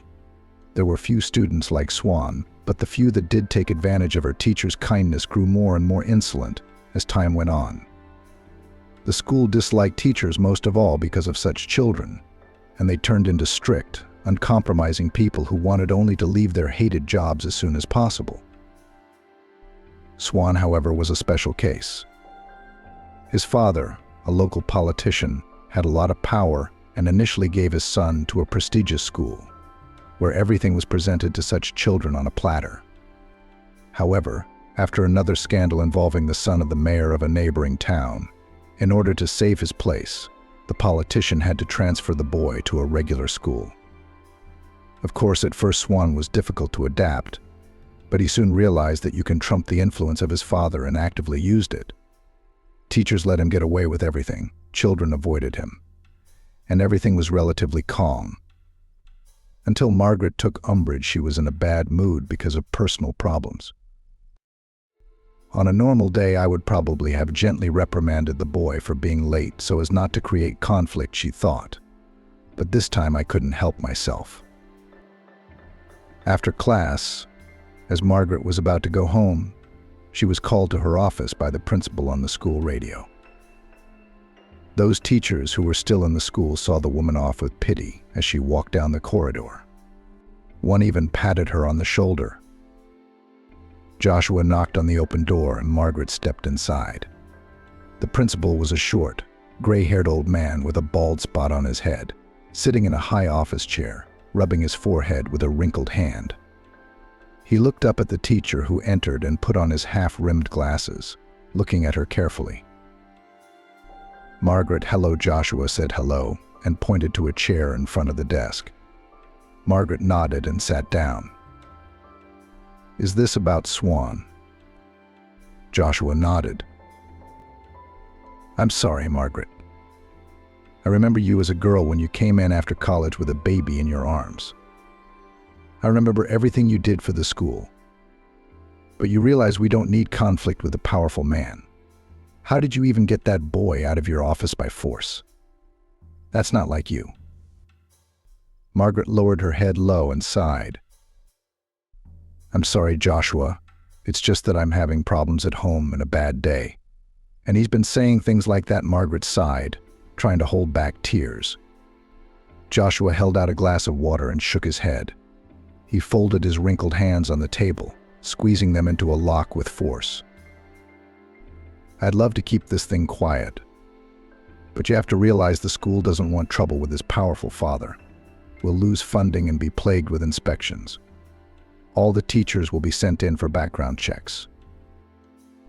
It's easier for me to leave the school," Margaret concluded quietly, taking a drink of water. Resentment and despair squeezed her throat, cutting off her oxygen supply. The woman was almost out of breath. The school was part of her life. She'd worked there for over 20 years. The office, the children, the lessons, the notebooks, it all seemed so familiar. It couldn't be otherwise. And now that part was being taken away from her, leaving her soul torn to shreds. "I'll let you leave on your own. I'll try to keep the conflict quiet so the details don't get out beyond the walls of the school. But you realize it's hard to hide something like this. Everyone will talk, and the kids will bring other stories to their parents. If you ever want to work in a school, it won't be in our town." Margaret's eyes filled with tears, and memories of days gone by flashed before her. She could clearly see the day she had to leave her hometown so that she and Kira could have a normal life. History was repeating itself. The town where she had raised 3 children, found friends, a job, and co-workers had to be left. It was as if fate mocked her every time life seemed to fall into place. With a black pen left over from her exams, Margaret wrote a letter of resignation. Her sprawling teacher's signature flaunted on the white sheet, letting the woman know that this was the end. The end of normal life, the end of everything she had. "Can I take my things back?" the woman asked quietly. Joshua nodded. "Sure, Margaret, you can come say goodbye to the kids, to your co-workers. Maybe when this boy graduates, you'll be able to go back again." "Thank you, Joshua," Margaret nodded. "I'm grateful for the kindness, for all you've done for me." When Margaret came to work at the school, Joshua was the vice principal and physics teacher. He treated with kindness the young girl, who was not even 20 when she came to work before she had finished her studies. He helped her get on the waiting list for housing for a young family. He let her go when Kira was sick, stayed with her during maternity leave, and helped the young girl in many ways.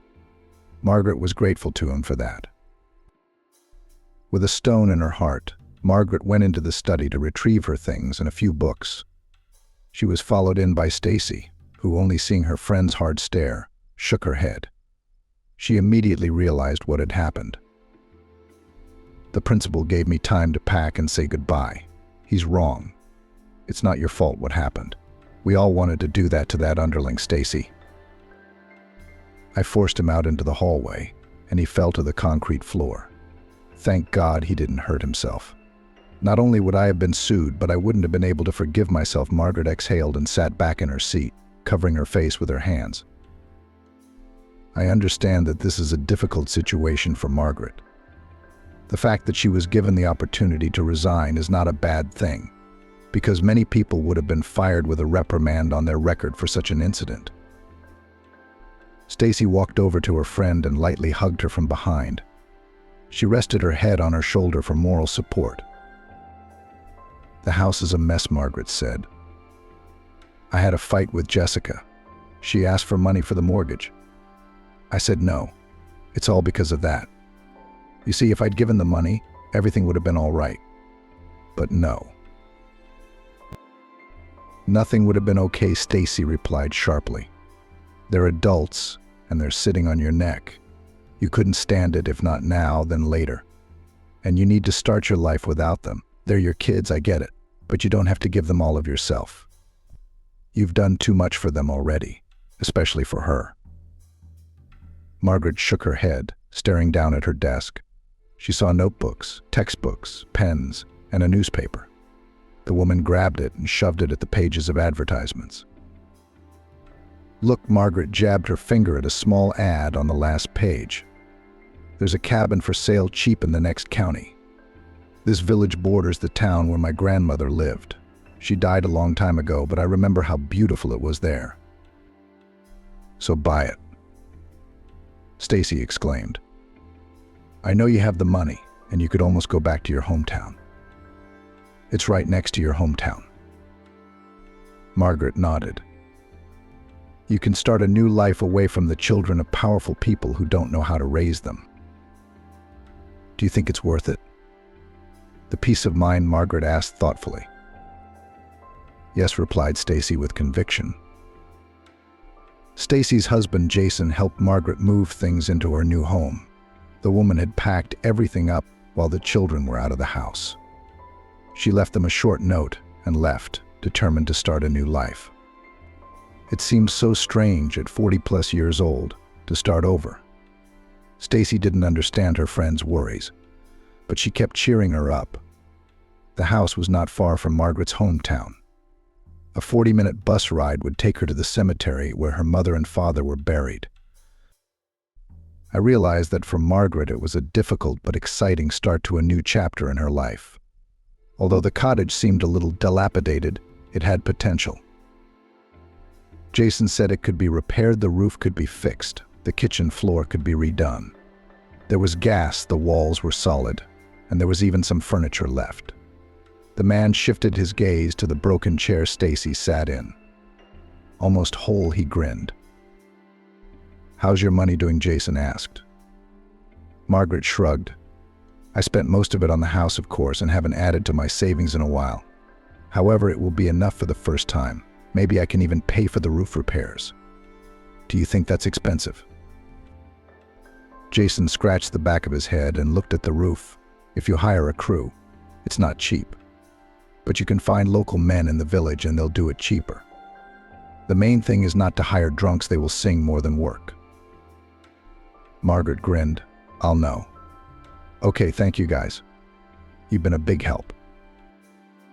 Stacy waved goodbye to her friend and got in her car. She had to get to the rehearsal for the 9th grade prom. Margaret stepped out of the house and looked around more closely. It was small, 4 rooms, a bedroom, a kitchen, a bathroom, and a hall.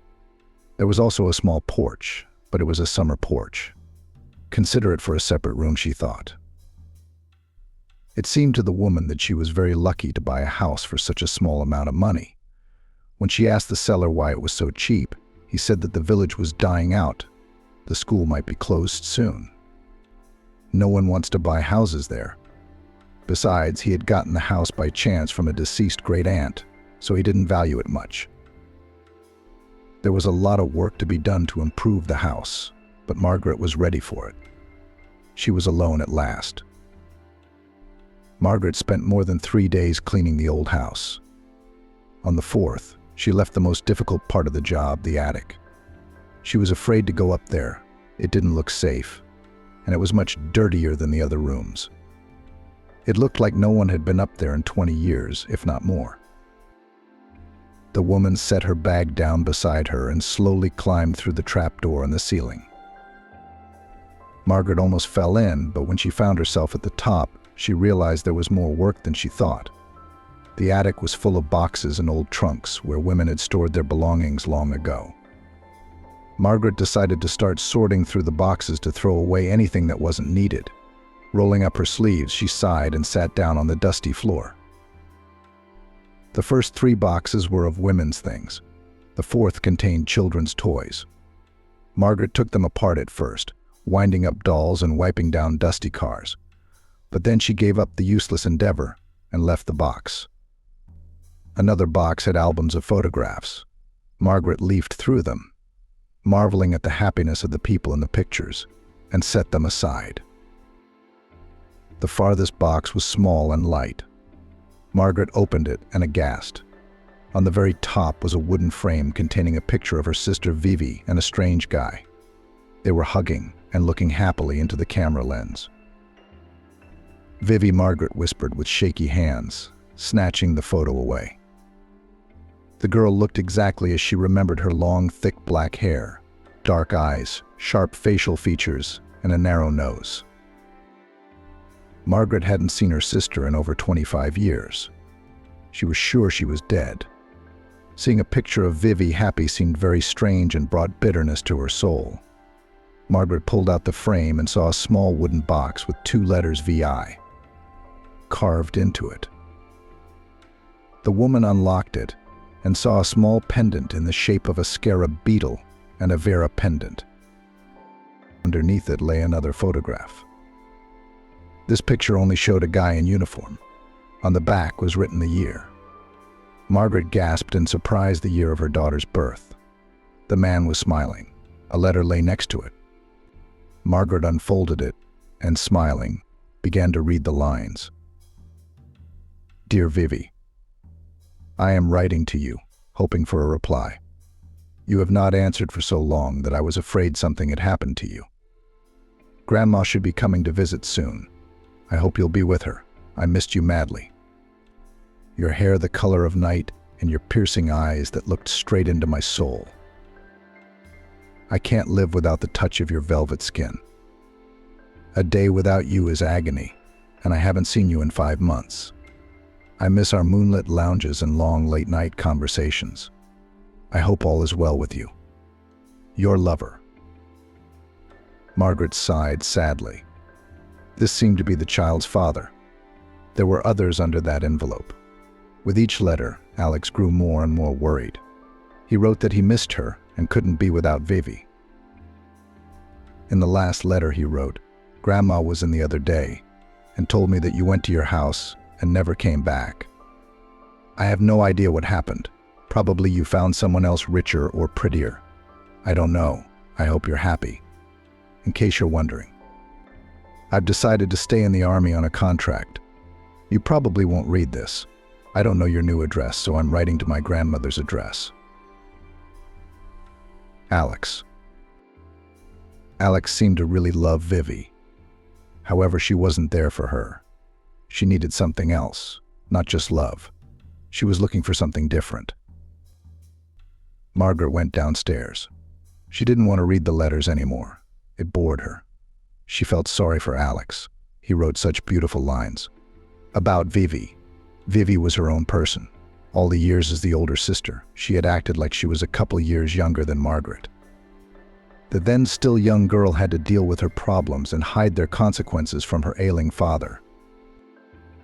If something happened to Vivi, everyone ran to Margaret, and she dealt with all the problems. A broken window, missing money from her father's stash, late returns, and more. Vivi never thought about the feelings of others. Alex was no exception. Margaret cooked potatoes and cucumbers she'd bought from her neighboring grandmother on the old, salted stove and sat down to dinner. The food, however, did not go down her throat. She looked at the seemingly appetizing potatoes and cucumbers, but could not swallow a bite. Everything seemed terribly bland and unpalatable. The reason for this was thoughts of her sister. Margaret hadn't seen her sister in over 25 years. She didn't even know if Vivi was still alive. Now her conscience began to plague her for that. Vivi was her sister, whatever she was, and so she couldn't just abandon her. "We have to find her," Margaret said firmly, and took a bite of cucumber. A clear plan formed in Margaret's mind. She saw no obstacle to finding her sister. The letters had stirred her soul. The next morning, Margaret went upstairs to go through the boxes looking for something that might help find Vivi. There was nothing useful in the letters. At the very bottom of one of the boxes, however, was an old notebook with lots of numbers and addresses in it. The numbers were probably invalid. It had been so long, but the addresses could be verified. Margaret could safely say that the book belonged to her sister. She could recognize Vivi's crooked handwriting from 1,000 sprawling letters in the long, intricate curls. At the very end of the book was a name, Diakova Janie. Next to the name was written, "Call." Help Vivi had a habit of signing everything she could so she wouldn't forget. She always carried a notebook with her and wrote in it the names of suitors, the places and times she met them, so she wouldn't get them mixed up. Margaret had laughed at this habit before, but now she realized there was nothing wrong with it. She tore out the sheet with Janie's name on it and stuffed it in her pocket. Sure, it had been a while, but maybe this Janie could help find Vivi. The woman finished all the chores around the house. She asked her neighbors for the best bus ride to the address in the book and planned the trip. She left early the next day. Margaret was glad to be back in her hometown, to walk through familiar places from her childhood, and to remember the past. The woman walked past the school and smiled as she saw the windows of her class and remembered her graduation. She had been predicted a successful future then. Margaret knew what university she was going to attend and was seriously preparing for the exams. And then what happened. The house she needed to go to was on the very outskirts of the city. The poorest families lived in that neighborhood. In Margaret's class, only 2 classmates were from that neighborhood. They walked around in shabby clothes and often bruised. Both dropped out of school after 9th grade and moved into the dormitory. Margaret hoped that their lives were better than during their high school years. The basement where Janie's apartment was supposed to be was doorless. Margaret walked slowly inside, looking around cautiously. "We'll put it up soon," said the man smoking on the bench hoarsely. He smelled foul, probably of alcohol and cheap cigarettes. Margaret smiled, nodded, and quickly went inside before the man said anything more. The entryway had the same odor as a smoker, with a dash of urine scents. The woman sighed and headed for the 3rd floor. The apartment she was looking for had to be there. There was no elevator, of course. Apartment 11 was on the 3rd floor. It had a massive metal door with obscene writing on it. The bell was recessed into the wall. Margaret pressed the button and carefully removed her hand. It was unknown if it worked or not. A moment later, she heard heavy footsteps and grumbling outside the door. "Who's in there?" The door swung open. A tall, full woman with disheveled hair, wearing a laundered bathrobe with a grease stain on her chest, stood on the threshold. "Hello. Are you Janie Dakova?" Margaret smiled. "Why?" The woman looked her over from head to toe. "You see, I'm looking for my sister. Her name is Vivi. She wrote your address in her address book." The woman made an inarticulate, throaty sound and laughed. "I haven't heard from her in years. I owed her something, so I helped her about 30 years ago. Maybe less." "When was the last time you saw her?" Margaret asked. Janie shrugged. "I'm telling you, it was about 30 years ago. No, wait, about 25. The neighbor's little boy was still born then. His mom was here yelling when she went into labor that day. And we just celebrated his 25th birthday." "What did she want? Where'd she go?" Janie grumbled. "She came running, and everyone took off, asked for help finding a place to live. But I gave her the number of someone I knew who had a room for rent in a communal apartment in the neighborhood. She took it and ran." "Could you give me the address?" Margaret asked. Janie grinned and held out her hand. "We don't give out information for free." Margaret rolled her eyes but reached into her purse. She pulled out a 3-0 bill, handed it to the woman, and tilted her head. Janie went back into the house, tore a small slip from the wall calendar, and wrote the address on it in scrawled handwriting. "Here you are, Snow White. You're the only one who has nothing to catch there." The woman shrugged her shoulders. "Why not? I heard she got married, so I don't think she's ever been in this dump. It's been so many years yet." Margaret had been told that phrase too often lately. She braced herself, snatched the paper with the address out of the woman's hand, and walked away. "Thank you," Margaret mumbled politely. She wanted to wash up after being in that entryway, so she went home. She'd have time to go to the address. The next day, Margaret went to the school to ask about the vacancy. She had no intention of going home. Of course, the kids called her, but she didn't answer. That's what Stacy had said.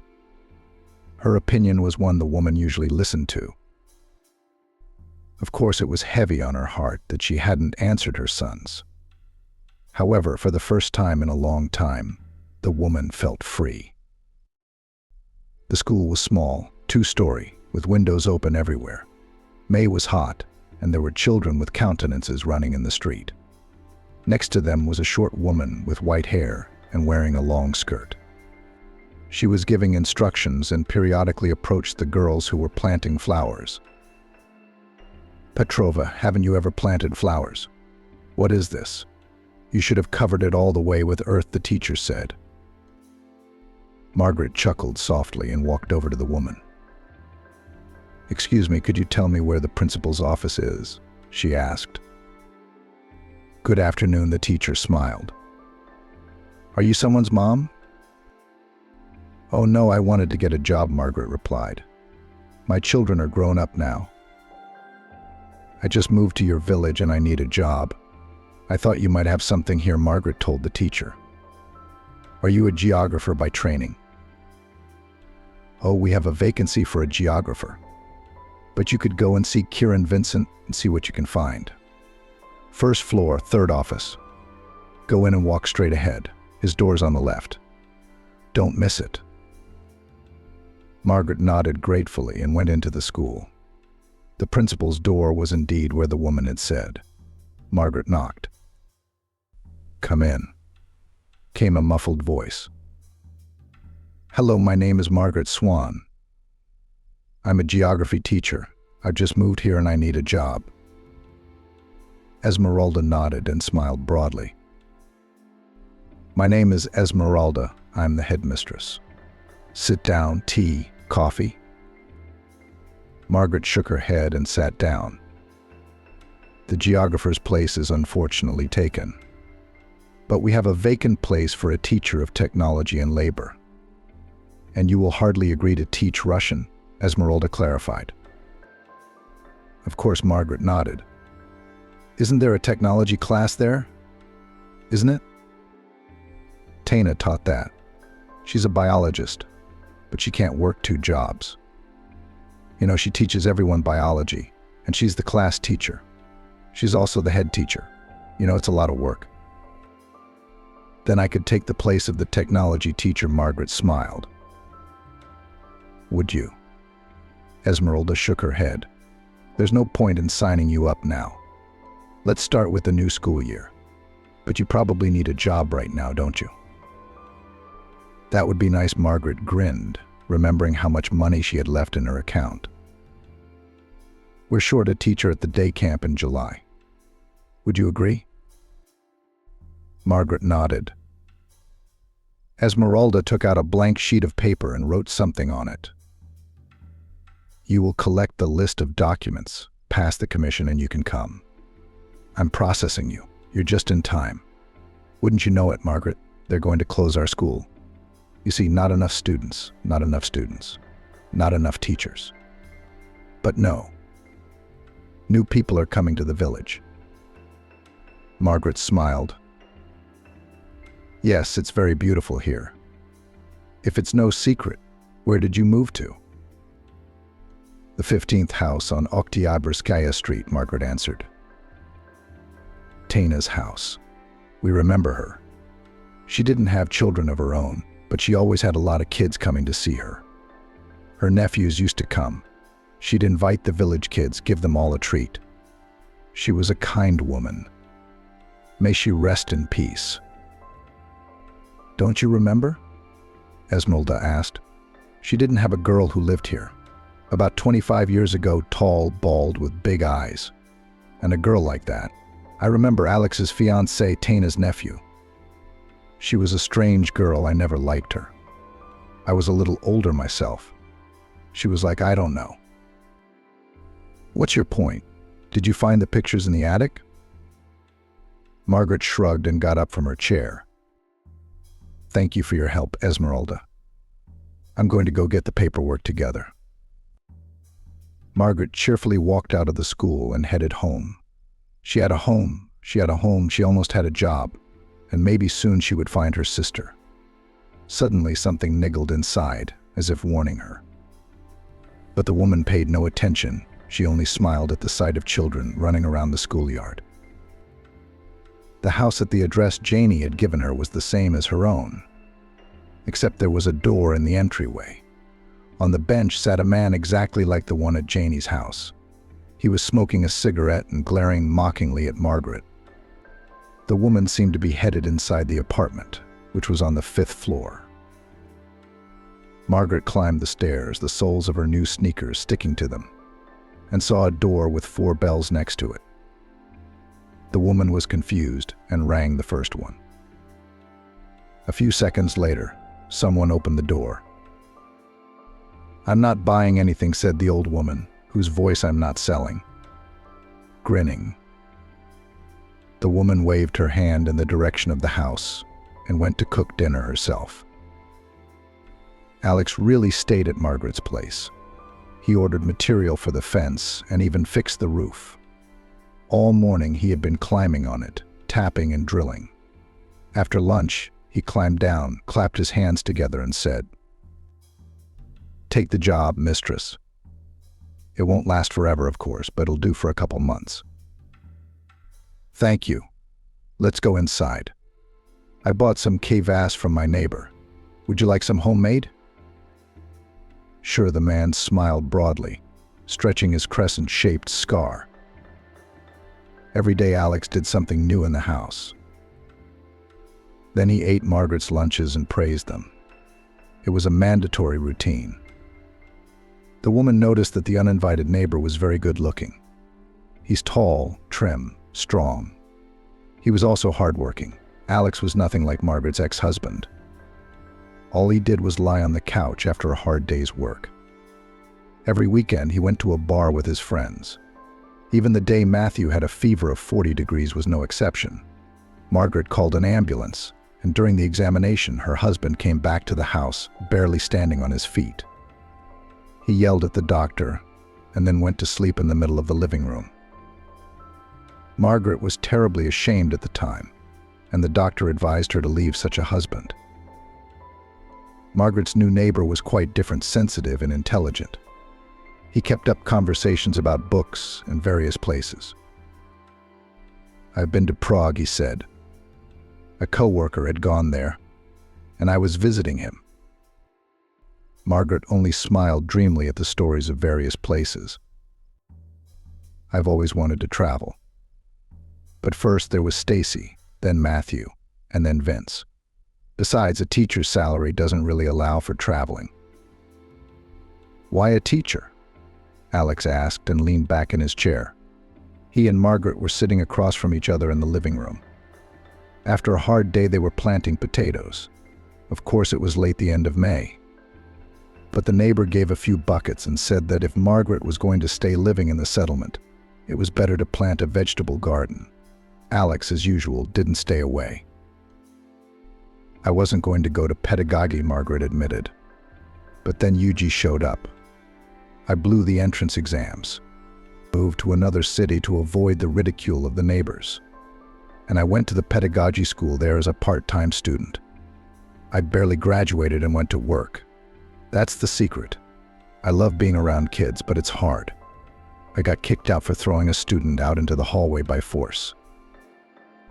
There was a whistling sound in the room. Alex shook his head in surprise. "Are you serious? That was wrong." "I will try to do the editing of the text, keeping it close to the original and following your instructions." Margaret shook her head. Besides, he was the son of a judge. "I also screwed over the school I worked at. Either you have a demon inside you, or that boy was that bad at geography." The woman thought back sadly to that day. "Geography had nothing to do with it," she said. "He was just cocky and overconfident, and I was too upset and angry. But, everything that's done is done for the best, isn't it? I found my sister, and you ended up without a daughter. Yeah, it's definitely for the best." There was silence, which was broken only by the sound of an insect flying around the room. Alex couldn't find anything to say, so he just kept silent. Alex and Margaret grew closer. They sat and talked more and more often. In the evenings, he talked about the war and the army, she about children and school. Sometimes they went to help an old lady neighbor who rarely had children over. First they cleaned her house, then they helped in the vegetable garden. Alex also fixed her fence. The old lady was very grateful and gave the helpers a can of milk and a bag of pies. One day at the end of June, Alex, realizing that Margaret would be returning in the dark, went after her. He met her in the middle of the road. "Why are you here?" "It's dark," he said.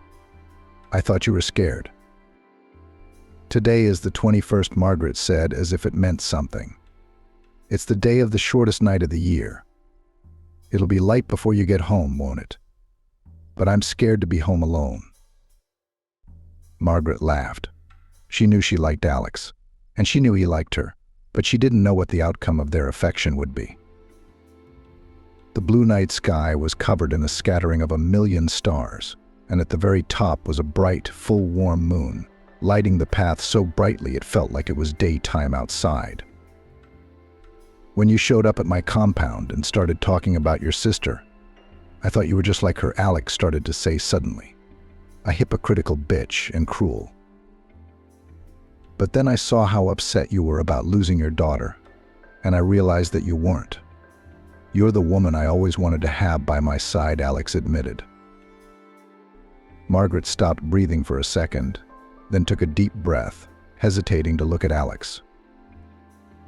"I haven't had a wife or even a relationship longer than a couple months. After Vivi, she took away any faith I had in women and people. But you've been able to restore my faith. Your jokes, your concern for the kids, your love for your work. It all made me see that there is good in this world." "Why do you say that?" Margaret asked. "You and I are adults. I think it only takes a couple of days at our realized age to know if someone is your person or not. Margaret finally shifted her gaze to the man. He was looking straight at her. His eyes shone with hope and some feeling she didn't recognize. "You are a very good man. Really 100 times better than my ex-husband or any man I've ever had in my life. But I'm in my 40s. I have 3 kids, a lot of problems, and a mean sister. Do you really need that?" The man grinned and pulled Margaret to him. "I'm not 15 either, Margaret, and I know what I need." A tiny flame of hope flickered in the woman's heart. She smiled timidly. Margaret was walking home from camp late at night. Everything had to be prepared before the inspection. It was almost dark outside, and she was enjoying the cool night air and moonlight. Then she saw someone walking towards her. Margaret smiled. A man was walking towards her with a small bouquet of flowers in his hands. Margaret smiled, embarrassed. "Are these for me?" "It's for the most beautiful woman in this village." Alex tilted his head and said. Margaret laughed. "Yes, clever. Very clever. Thank you." Alex smiled back and put up his elbow. Margaret put her hand on it. "Shall we go for a walk? Only if it's to the house. I don't have the energy at all." Here's how I can edit the continuation of the text. "Can you believe we've cleaned everything we can?" Margaret said. "I don't think a cleaning lady cleans that much in a year. We also put on everything we can in the compound before the inspection. One time they made us clean with a jump rope. Can you believe that?" Margaret laughed. "And we took a test before camp that had a question about how to sanitize baby nipples. And camps from the age of 7? How stupid is that?" Alex shrugged. The phone rang. Margaret pulled the phone out of her pocket and gasped. "It's Kira," the woman whispered, and took a step backward out of weakness. Alex picked her up, afraid she would fall. With a trembling hand, Margaret pressed answer. "Hello, Kira." "Yes, me. Who are you? Where's my daughter? What? How long?" "Let me talk to her. Please, Kira." Margaret put the phone down and looked at Alex in confusion. Her eyes were filled with fear, pain, and confusion. "She's been kidnapped," Margaret said quietly. "They told me to pay $1.5 million in cash. They said they'd send me an address. We have to go to the police." Gathering, Alex said. Margaret shook her head, and the sobs came out again. "They said that if I go to the police, they wouldn't spare her." Alex sighed, taking the woman under his arms and leading her home. After packing their things, they went to the city. By morning, they were already at Margaret's house. She opened the door with her key. She was greeted by Vincent and Matthew. The boys were hugging their mother and looked worried. "Mom, we can't reach Linky. It's been 2 days for Andrew, too," they said. "What are you all so excited about?" shouted a cheerful voice from the kitchen. A woman in a red leather jacket came out into the corridor. The girl wanted to go for a walk. "And you're already shouting. She won't have to live her life with that face." Margaret stared at her sister and threw herself at her. She caught hold of her dark hair and pulled. "It was you, it was all you. You're the reason she stopped talking to me. You're the reason she was taken away. It's all you," Margaret screamed. The sons and Alex barely pulled Margaret away from Vera. Alex wrapped his arms around the woman, pressed her against him, and began to whisper soothing words in her ear. Margaret began to calm down. "You're crazy," Vera shrieked, standing up. Vincent and Matthew looked at each other. "Mom, are you saying she's been kidnapped?" they asked. "She already said that," Alex said a little harshly. "We got a call for ransom." "What makes you think it's my fault?" Vera asked. "Because there's no one else," Alex said again. "You're the only one here who has gotten involved with dangerous people. Vera tilted her head and looked into the man's face. "Alex, what are you doing here?" Alex clenched his jaw, remaining silent. "Guys, get her out of here. Otherwise, I can't vouch for myself," he said. Matthew nodded at the door. Faith opened her eyes wide. The boy took her gently under his arm and led her to the door. "Go to your brother's, Vera. You'll be better off there. No one needs you here. We only put up with you because of Linda." Vera adjusted her bag on her shoulder, hummed, her chin high, and walked quickly away. She was out of sight. A few minutes later, Vincent, Matthew, Alex, and Margaret were sitting at the table in the kitchen. Vincent was making tea while the others talked quietly. There was a cell phone in the middle of the table. Suddenly it rang. Margaret grabbed it and pressed the answer button. "Yes, the money. We don't have the whole amount. Give us time," she said. "Okay, we'll find it all. Is Linda alive? Let me talk to her." "Daughter, are you all right?" Margaret fell silent. Dropped, Vincent concluded and put the tea on the table. "Mother, calm down. Did you hear Linda's voice?" Matthew asked. Margaret nodded. She was so frightened. "I can't. Where can we get so much money? Can we sell the cars?" Matthew shrugged his shoulders. "No," Alex said sharply. "I've already called my friends from the army. We'll do everything." The woman jumped up from her seat and grabbed Alex's hands. "No, you're not a robber. She's my daughter, but she's your daughter too," the man objected. "You raised her for years, didn't you?" "Don't you dare." Margaret shouted. "We'll find the money. We'll pay the ransom. Sell the cars," she ordered her sons. The boys nodded. "Is the whole sum here?" Margaret asked, wrapping her trembling hands around the bundle. She was breathing hard and looking around. Matthew nodded. "Mother, make it look easy, please. I'm carrying money to ransom my daughter. Do you really think I can be calm? I can't be calm on principle." The guy shook his head. "Good luck to you." Margaret nodded and walked forward. She had to save her daughter, even if she had to give up all the money to do so. Kira's life was the most important thing. The criminals called and told her to bring the money to the safe deposit box at the airport. Where to pick up Kira, they would tell her later. Margaret walked uncertainly through the airport trying to find the safe deposit boxes. She walked to the right one and slowly opened it, putting the money inside. She slammed the metal door shut and headed away without looking around. The phone vibrated and Margaret jumped in surprise.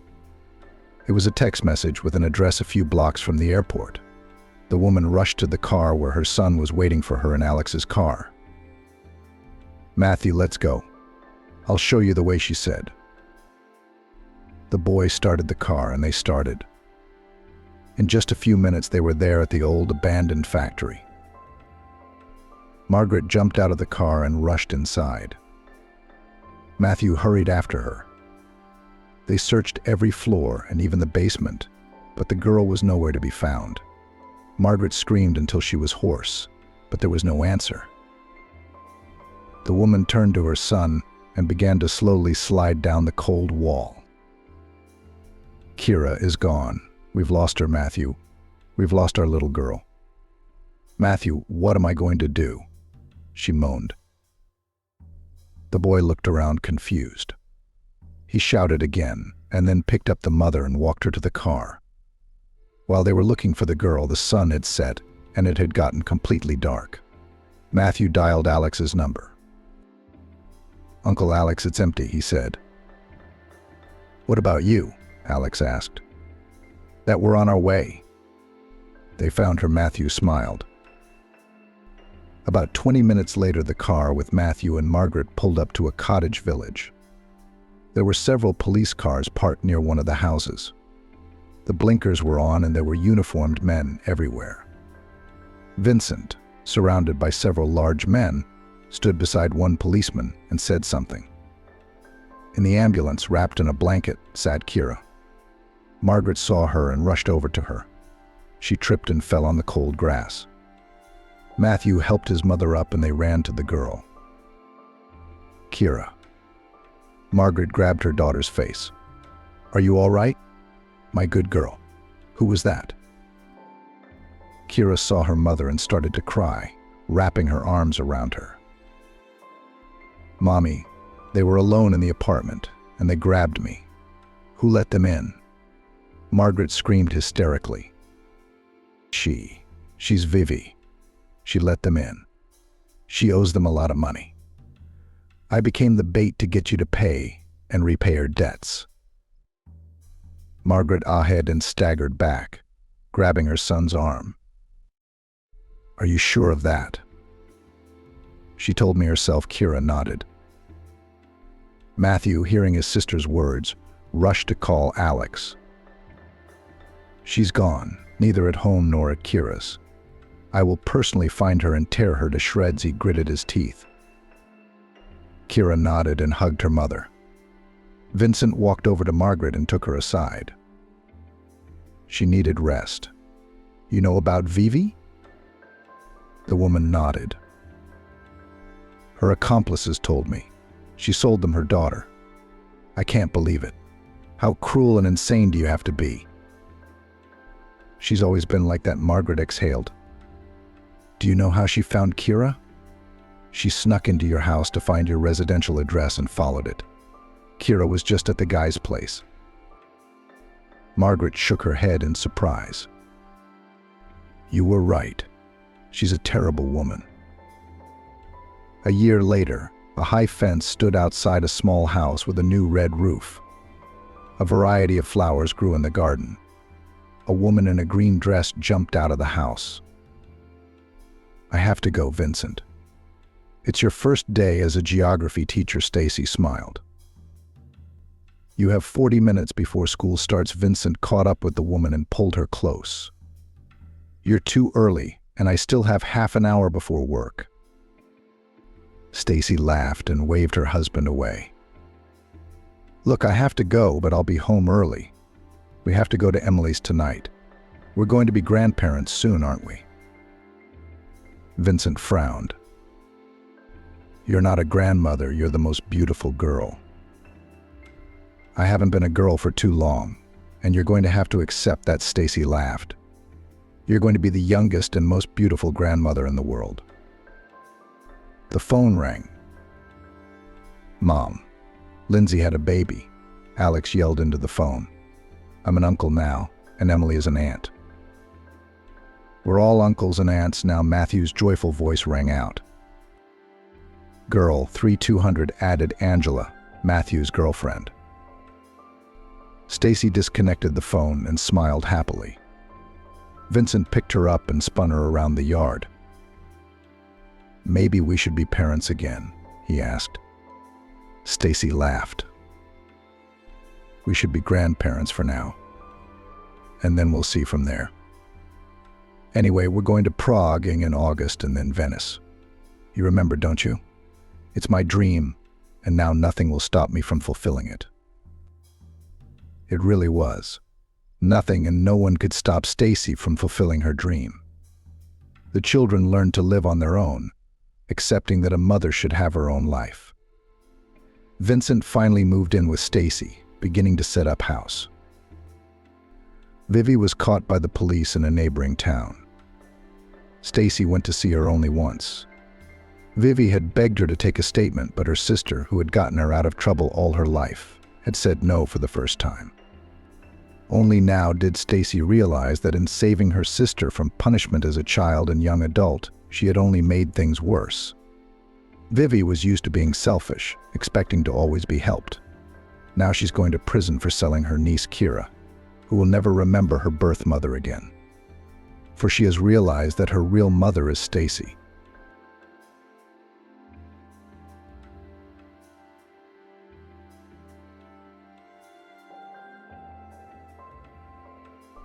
"Uncle, will you finish your meal without thinking?" Vincent fed the little girl, and when there was a knock on the door. The sun was scorching, and the July heat was melting the asphalt. Even in the car, the smell of bitumen lingered. Vincent tolerated the odor for a while, but when invisible cats began to scratch at his throat like stone, he closed the window.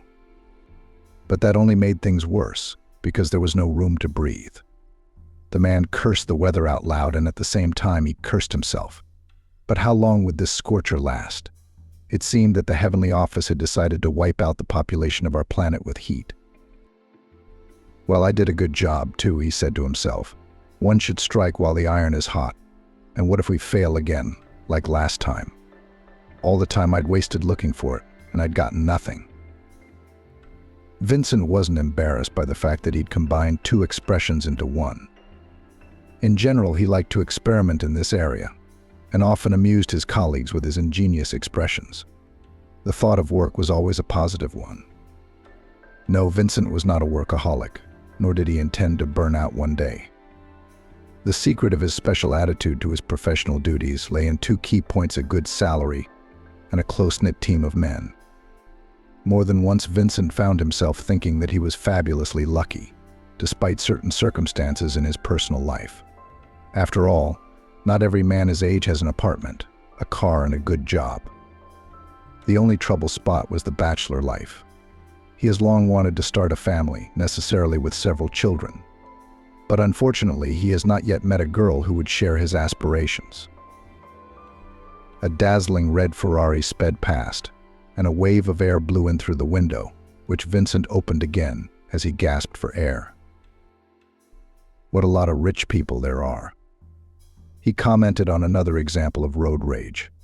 Do they think they're allowed to do anything? Vincent had nothing against the children of the rich, but he thought that even they should not forget the mortality of human existence. Vincent had learned these simple truths from early childhood, though he did not like to remember that period of his own life.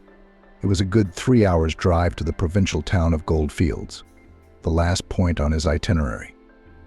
Toward noon, the clouds covered the hot sun, and it was easier to breathe. Vincent opened the window fully and enjoyed the cool breeze. A picture from the distant past immediately came to mind. How he'd stood in the courtyard with his eyes closed, waiting in horror to see what would happen to him next. Vincent had been unlucky in his birthplace or his parents, but he remembered little of his early years. The boy had existed in the full sense of the word, not lived. Along with him suffered a little sister, whose name he could not remember. His mother's face the memory did not want to show either.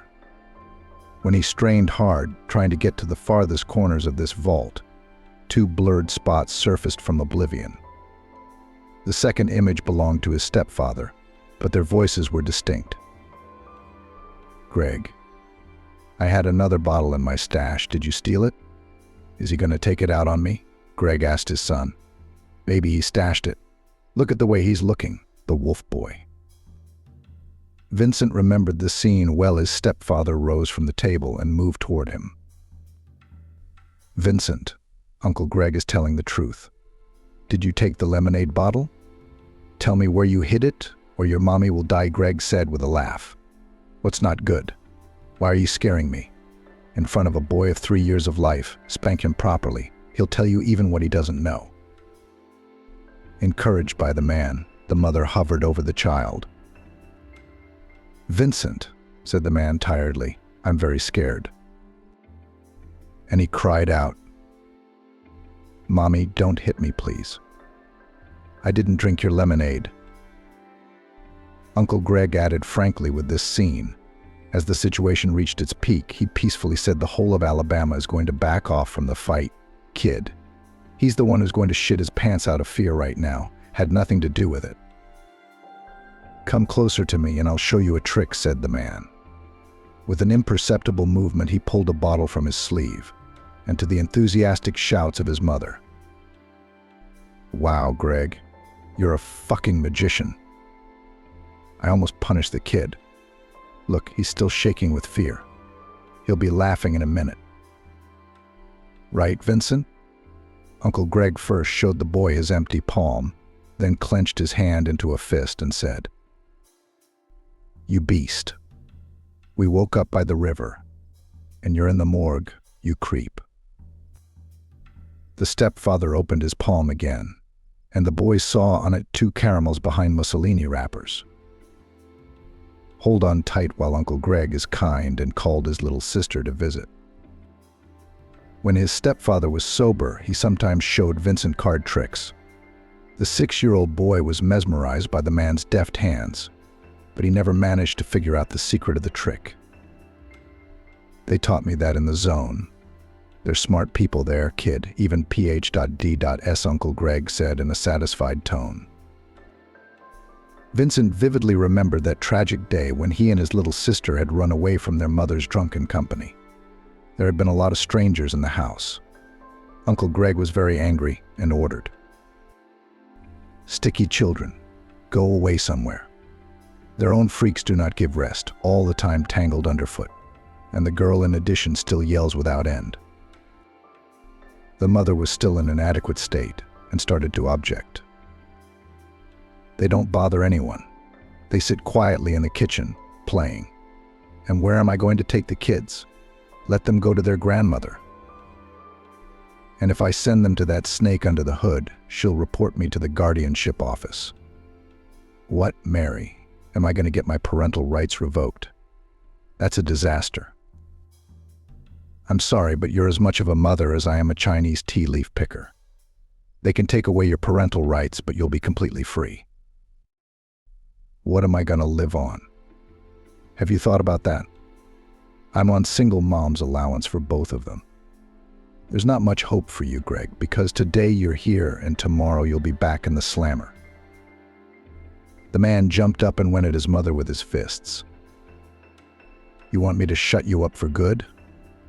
Vincent heard every last word, but understood nothing. He still didn't understand what had made him grab his little sister in his arms and run away from the house, where another scandal was brewing. Perhaps at the critical moment he triggered an innate instinct which is called intuition. But the grandmother and her acquaintances called it a miracle. When the woman saw her grandchildren on the doorstep, she proclaimed, "Again, these lousy drunks are having fun with bread. They've gone completely off the rails. They don't think about their children. It's time to put an end to this mess. Tomorrow I'll go to the guardianship office. Even in an orphanage, the kids will be better off than with a mom like that. Even though she's my daughter, I can't stand it anymore." All these claims grandmother expressed in one breath. Tired from the emotional shock, Vincent listened to her, afraid to move. If he disobeyed her, she might throw them out on the street. But Amélie, despite her harsh nature, loved and pitied her grandchildren. She washed them, then fed them and put them to bed. But their sleep didn't last long because they heard shouting outside. Then there was a loud knock on the window. "Amélie, get up. There seems to be a fire in the cul-de-sac. Didn't your prisoners set Pompeii on fire?" Grandmother jumped up and threw her coat over her nightgown. She ran out of the house with her head uncovered, saying, "Vincent, you watch your little sister. I'll run and see what's wrong." Grandma was gone for a long time, and Vincent fell asleep again. Here is the edited text with the names changed to American names. The man jumped up and moved at his mother with his fists. "It's up to you. Do you want me to shut you up for good?" Vincent heard every last word, but understood nothing. He still didn't understand what had made him grab his little sister in his arms and run away from the house, where another scandal was brewing. Perhaps at the critical moment he triggered an innate instinct, which is called intuition. But the grandmother and her acquaintances called it a miracle. When the woman saw her grandchildren on the doorstep, she proclaimed, "Again, these lousy drunks are having fun with bread. They've gone completely off the rails. They don't think about their children. It's time to put an end to this mess. Tomorrow I'll go to the guardianship office. Even in an orphanage, the kids will be better off than with a mom like that. Even though she's my daughter, I can't stand it anymore." All these claims grandmother expressed in one breath. Tired from the emotional shock, Vincent listened to her, afraid to move. If he disobeyed her, she might throw them out on the street. But Amélie, despite her harsh nature, loved and pitied her grandchildren. She washed them, then fed them and put them to bed. But their sleep didn't last long because they heard shouting outside. Then there was a loud knock on the window. Amélie, get up. There seems to be a fire in the cul-de-sac. Didn't your prisoners set Pompeii on fire?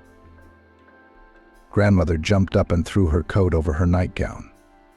She ran out of the house with her head uncovered, saying, "Vincent, you watch your little sister. I'll run and see what's wrong." Grandmother was gone for a long time, and Vincent fell asleep again. Emily appeared when it was light outside the window. She did not cry, but often crossed herself before the images. "Lord, rest their souls and forgive their sins," she said. Amélie did not immediately notice that Vincent was awake. She came over and sat down on the edge of the bed. "You heard everything, my good man," she said to the boy. "You and Emily are orphans now. Why did such grief befall the innocent angels?" The woman shouted the last phrase in despair. Emily woke up and cried. Grandmother Amélie pressed the heads of her grandchildren to her and began to kiss them. "What is it, my dears?" "God will help us. Don't be afraid. You won't be lost with me," she comforted the children. Vincent and little Emily stayed with their grandmother. Vincent remembered the word funeral well, but he didn't have to attend the ceremony, although his sister Zendaya persuaded her. "Amélie, you can't do that. It's their mother." "Zendaya, you can't say that about the dead," Amélie replied. "But Luba was a bad mother. She left nothing good in her memory. And there's no reason for the child to be at the funeral. Then I'll take them to their mother's grave to worship her. The first thing to do is to baptize them. We can't have children walking around unbaptized. I just don't know who I should ask to be my godparents." Aunt Zendaya was eager to tell them. "Nayli is a midwife by profession.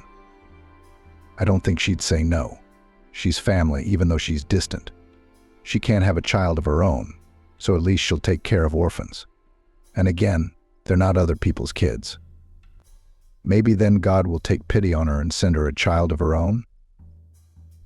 Vincent remembered the smell of candles and the priest's long prayer. Emily cried the whole time. An unfamiliar woman named Nayli rocked her in her arms. The adults repeated some words after the priest and crossed themselves. The boy liked most of all the climax of the rite, when he and his sister were put a cross around their necks.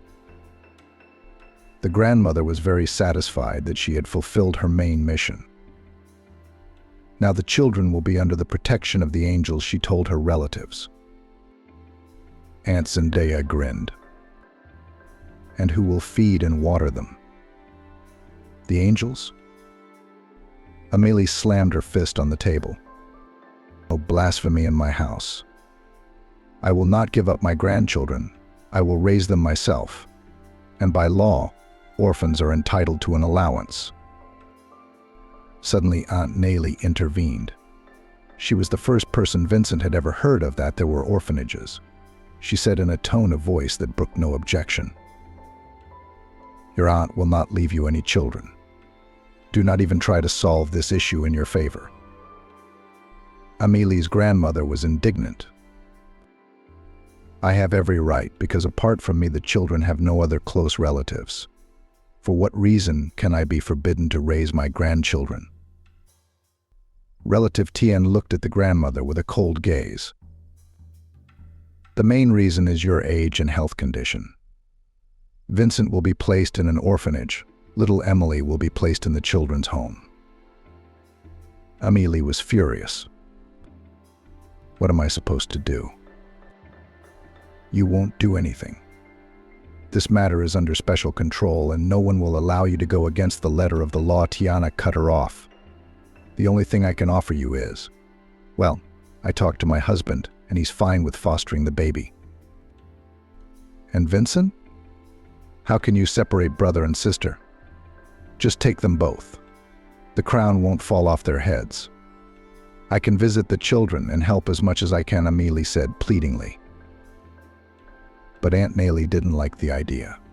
She fidgeted and clumsily explained why she couldn't take in 2 children. Auntie, you don't understand. My husband is a very busy man, and I'm just a free supplement to his person. That's not a joke. Stephen runs the family. I barely talked him into having a girl, so I'm afraid to imagine how he'd react to the idea of having a boy. Vincent heard all this and cried, huddled in the corner of the couch. It hurt him to be spoken of as if he were a doll to be given away. He barely waited for that nasty Aunt Nellie to speak and ran up to her. Auntie, do you look like Baba Yaga? And your Stephen is Kashi the Immortal. I won't go to live with you myself, even if you ask me to. The women looked at the boy with amazement.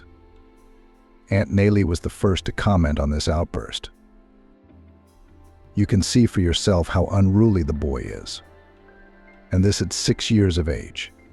What's going to happen to him next? Aunt Zendaya tried to intercede on Vincent's behalf. It's not surprising with that kind of upbringing. In good hands, the child will do well. Aunt Nellie rolled her eyes. Perhaps. But I'm not ready for such a feat.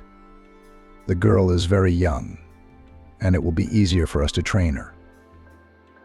Grandma Amelie interrupted a relative. Nellie, you can train a kitten to go to the right place.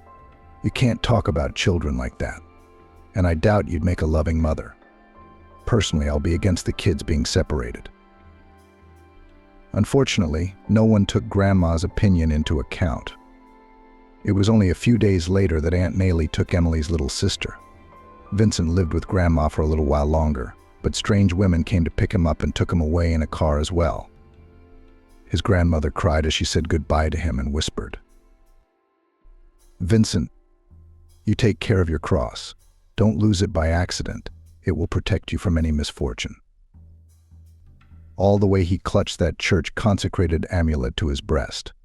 He must have done it so expressively that one of the accompanying women asked him affectionately, Little one, what are you there behind your sinuses? Are you crying?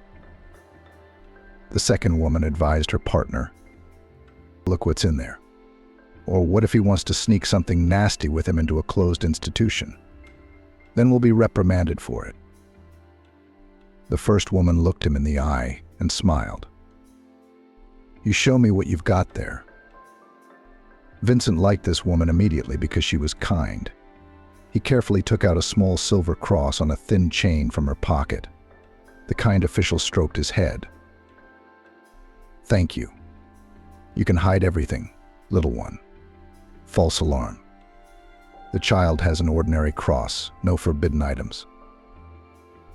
They had another long car ride, and the rest of the way Vincent thought that he would be very happy if this kind woman wanted to adopt him. But children's dreams don't always come true. Vincent spent 2 years in an orphanage. He has no good memories of this period, because every day the boy experienced humiliation from the older students of the institution, and not all educators showed cordiality and kindness to their wards. The idea to escape from the orphanage was born somewhere in Vincent's subconscious in the first days.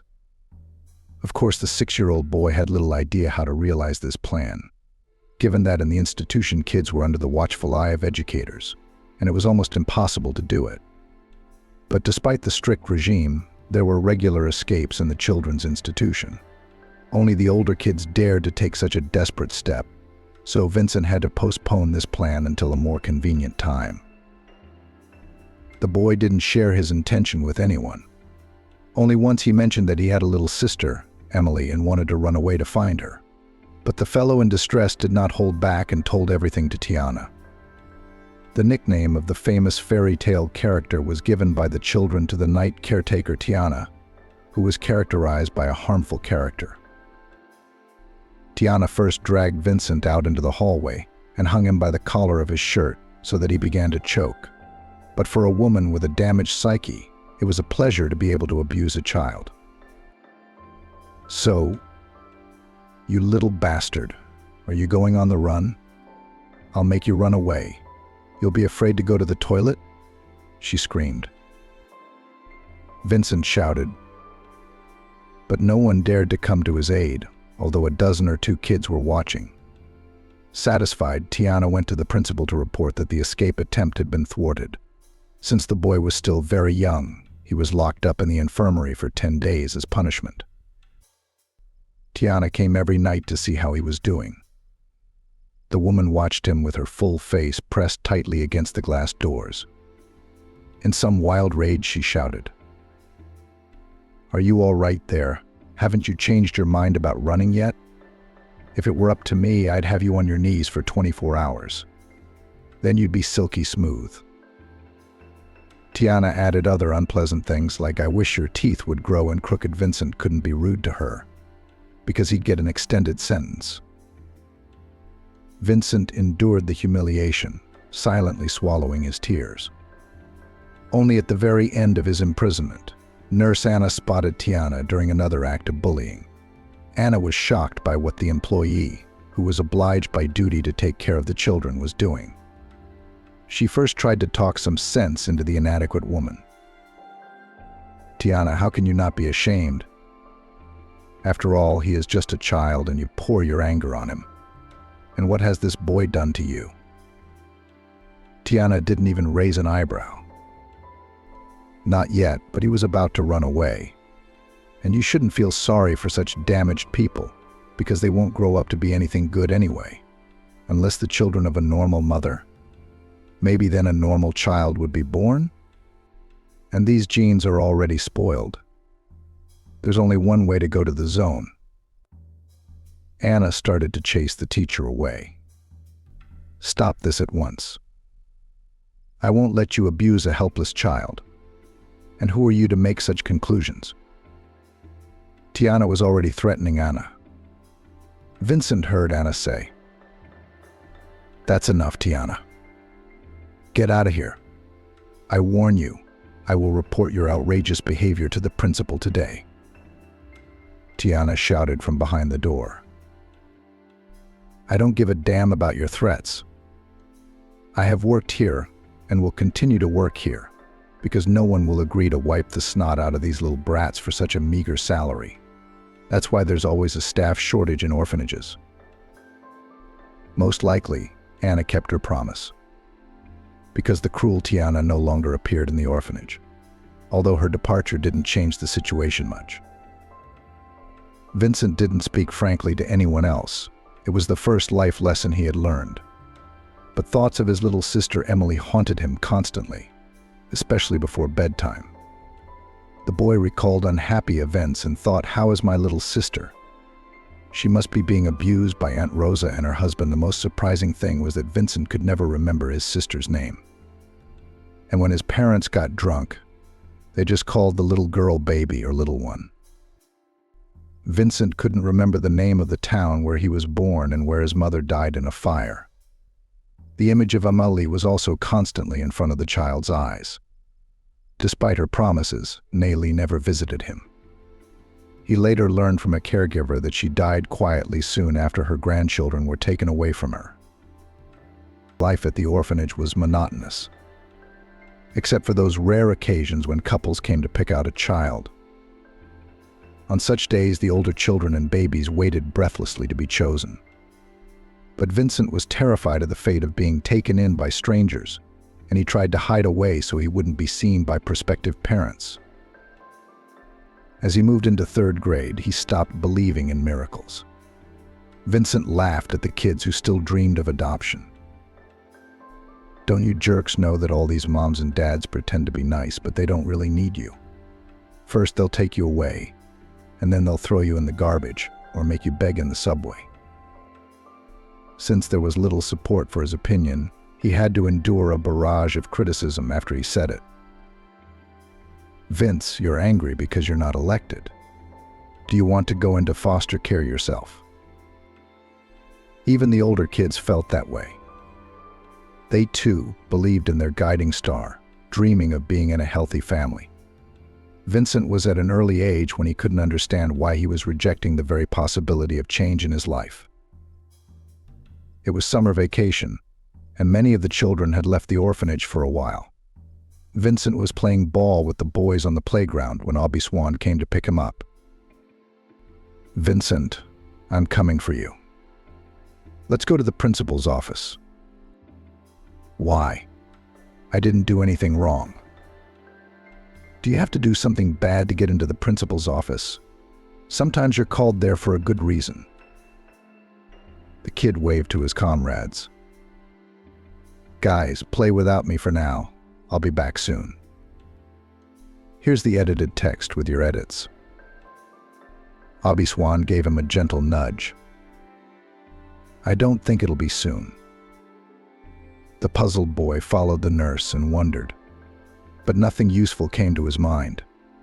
In the office where he had been only once, there were two other people, a man and a woman, in addition to the principal. When Vincent entered, he said a polite hello. The headmistress said with feigned cheerfulness, "Here he is, our Vincent, but you can also call him as an adult Vincent Bogdanovich. So please love and welcome." The man stood up and gave the boy his hand. "This is Nicholas Yurievich Brooks, and this is Rose, my wife." The guest nodded toward the woman, and she also stood up. The principal said in the same excited voice, "Vincent, our guests have come specially too." But Nicholas gestured for the head of the institution to be silent. "Let me do the talking." The mistress of the office did not like this dismissive attitude, and she already, without the previous optimism, said, "Well, I will not interfere with you while you chat here. I'm going to go check on the food processor." When she came out, Nicholas sat Vincent down beside her and said simply, "You see, brother, we've had the misfortune to have a son die of a terminal illness. It was a long time ago, but he's always in our hearts. At first, Rose and I thought we were going to live with the memories, but then we decided it wasn't right." Vincent made up his mind and looked straight into the man's eyes. "Why?" "Because you can't wallow in your grief. It just makes you feel more alone. And then we thought it was in our power to make someone happy." Until then, Nicholas had been silent. Rose sat down next to Vincent. "We've come here several times before. You may not believe this, but the first time I saw you, my heart fluttered." The boy marveled. "Does it happen like that?" The woman smiled. "It happens, but very rarely. Only on special occasions. And this is a very special and very important moment for Nicholas and me." Vincent saw the two adults looking at him hopefully and anxiously. There was a warmth from them that the boy wanted to cuddle into. He asked quietly, "Do you want to adopt me?" Nicholas replied, "See, do you understand? Our intentions are yours to decide. If you need time to think about it, we're willing to wait." "You don't have to wait.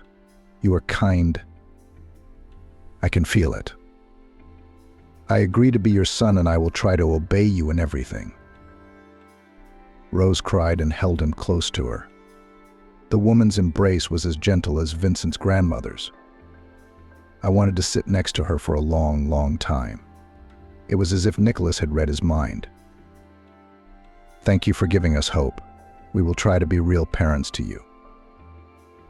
Later, when the first emotions had subsided, Nicholas said, as if by the way, "To fulfill all the desires of others, it is unpleasant and harmful. We are not going to suppress your will. Personally, I am in favor of arguing, because in the dispute is born the truth. But it has to be done in a kind way." Vincent didn't understand why he was speaking so strangely. The man noticed the confusion and explained with a smile, "Never keep your thoughts and feelings inside, no matter what they are. Share your joys and sorrows with us, and know that we will always help you." This assurance made the boy even more sure that he had a lucky ticket. In September, Vincent went to a new school, where he quickly settled in. The boy did not tell any of his classmates about his past life, and his foster parents praised him for that. Rose looked thoughtfully out of the window and said in a low voice, "You did a very sensible thing. People are different. Some sympathize with you, and some will rejoice at your misfortune. And there is no need for outsiders to be involved in our family affairs. The most important thing is that the three of us are always happy together." Vincent liked Brooks' house very much. He felt safe and comfortable there. The boy had his own room and desk to study at. In his spare time, Vincent could play computer games or go to the martial arts training center where Nicholas had enrolled him. His foster parents didn't demand anything impossible from the boy and never imposed their own opinions on him. Everything was going well, but the first alarm bell rang at the wrong time. Vincent was getting used to his new life when Rose said, "Vincent, we're going to go to the cemetery with Nicholas. We'd like you to join us. Of course, you could stay home, but..." The boy felt ashamed that this kind woman was asking him for such a small thing. "I will go with you," he answered. The woman smiled, the expression on her face that Vincent liked best. She shouted toward the kitchen, "Nicholas, I talked to Vincent. He agrees. Tell me, when are we leaving?" The foster father appeared from the kitchen and said with a satisfied look, "I'm ready. We can leave right away." The teenager had no idea what awaited him in the next half hour. The foster parents, their heads sorrowfully lowered, walked to the ornate memorial. The entire complex covered a decent-sized area, and all the elements were made of black marble. A boy about his age was looking straight at Vincent from the monument. He lowered his eyes a little lower and read, "Brooks Vincent Nicholas." The 11-year-old's consciousness was burned by the thought, which he spoke aloud. "So, your son's name was Vincent too?" Rose smiled again. "Yes, my good man. And we wanted to find a boy who looked just like him." Vincent really wanted to run away because he didn't want to be a copy of the dead man. But his adoptive parents didn't realize their mistake. They had no idea what was going on in the child's soul at that moment. Afterwards, such events were repeated regularly, and Vincent was obliged to go with his parents to the grave of his predecessor. It was then that he realized that good, kind people didn't like him. In his free time, Vincent could play computer games or go to training in martial arts, where Nicholas immediately enrolled him. His foster parents didn't demand anything impossible from the boy and never imposed their own opinions on him. Everything was going well, but the first alarm bell rang at the wrong time. Vincent was getting used to his new life when Rose said, "Vincent, we're going to go to the cemetery with Nicholas. We'd like you to join us. Of course, you could stay home, but..." The boy felt ashamed that this kind woman was asking him for such a small thing. "I will go with you," he answered. The woman smiled, the expression on her face that Vincent liked best. She shouted toward the kitchen, "Nicholas, I talked to Vincent. He agrees. Tell me, when are we leaving?" The foster father appeared from the kitchen and said with a satisfied look, "I'm ready.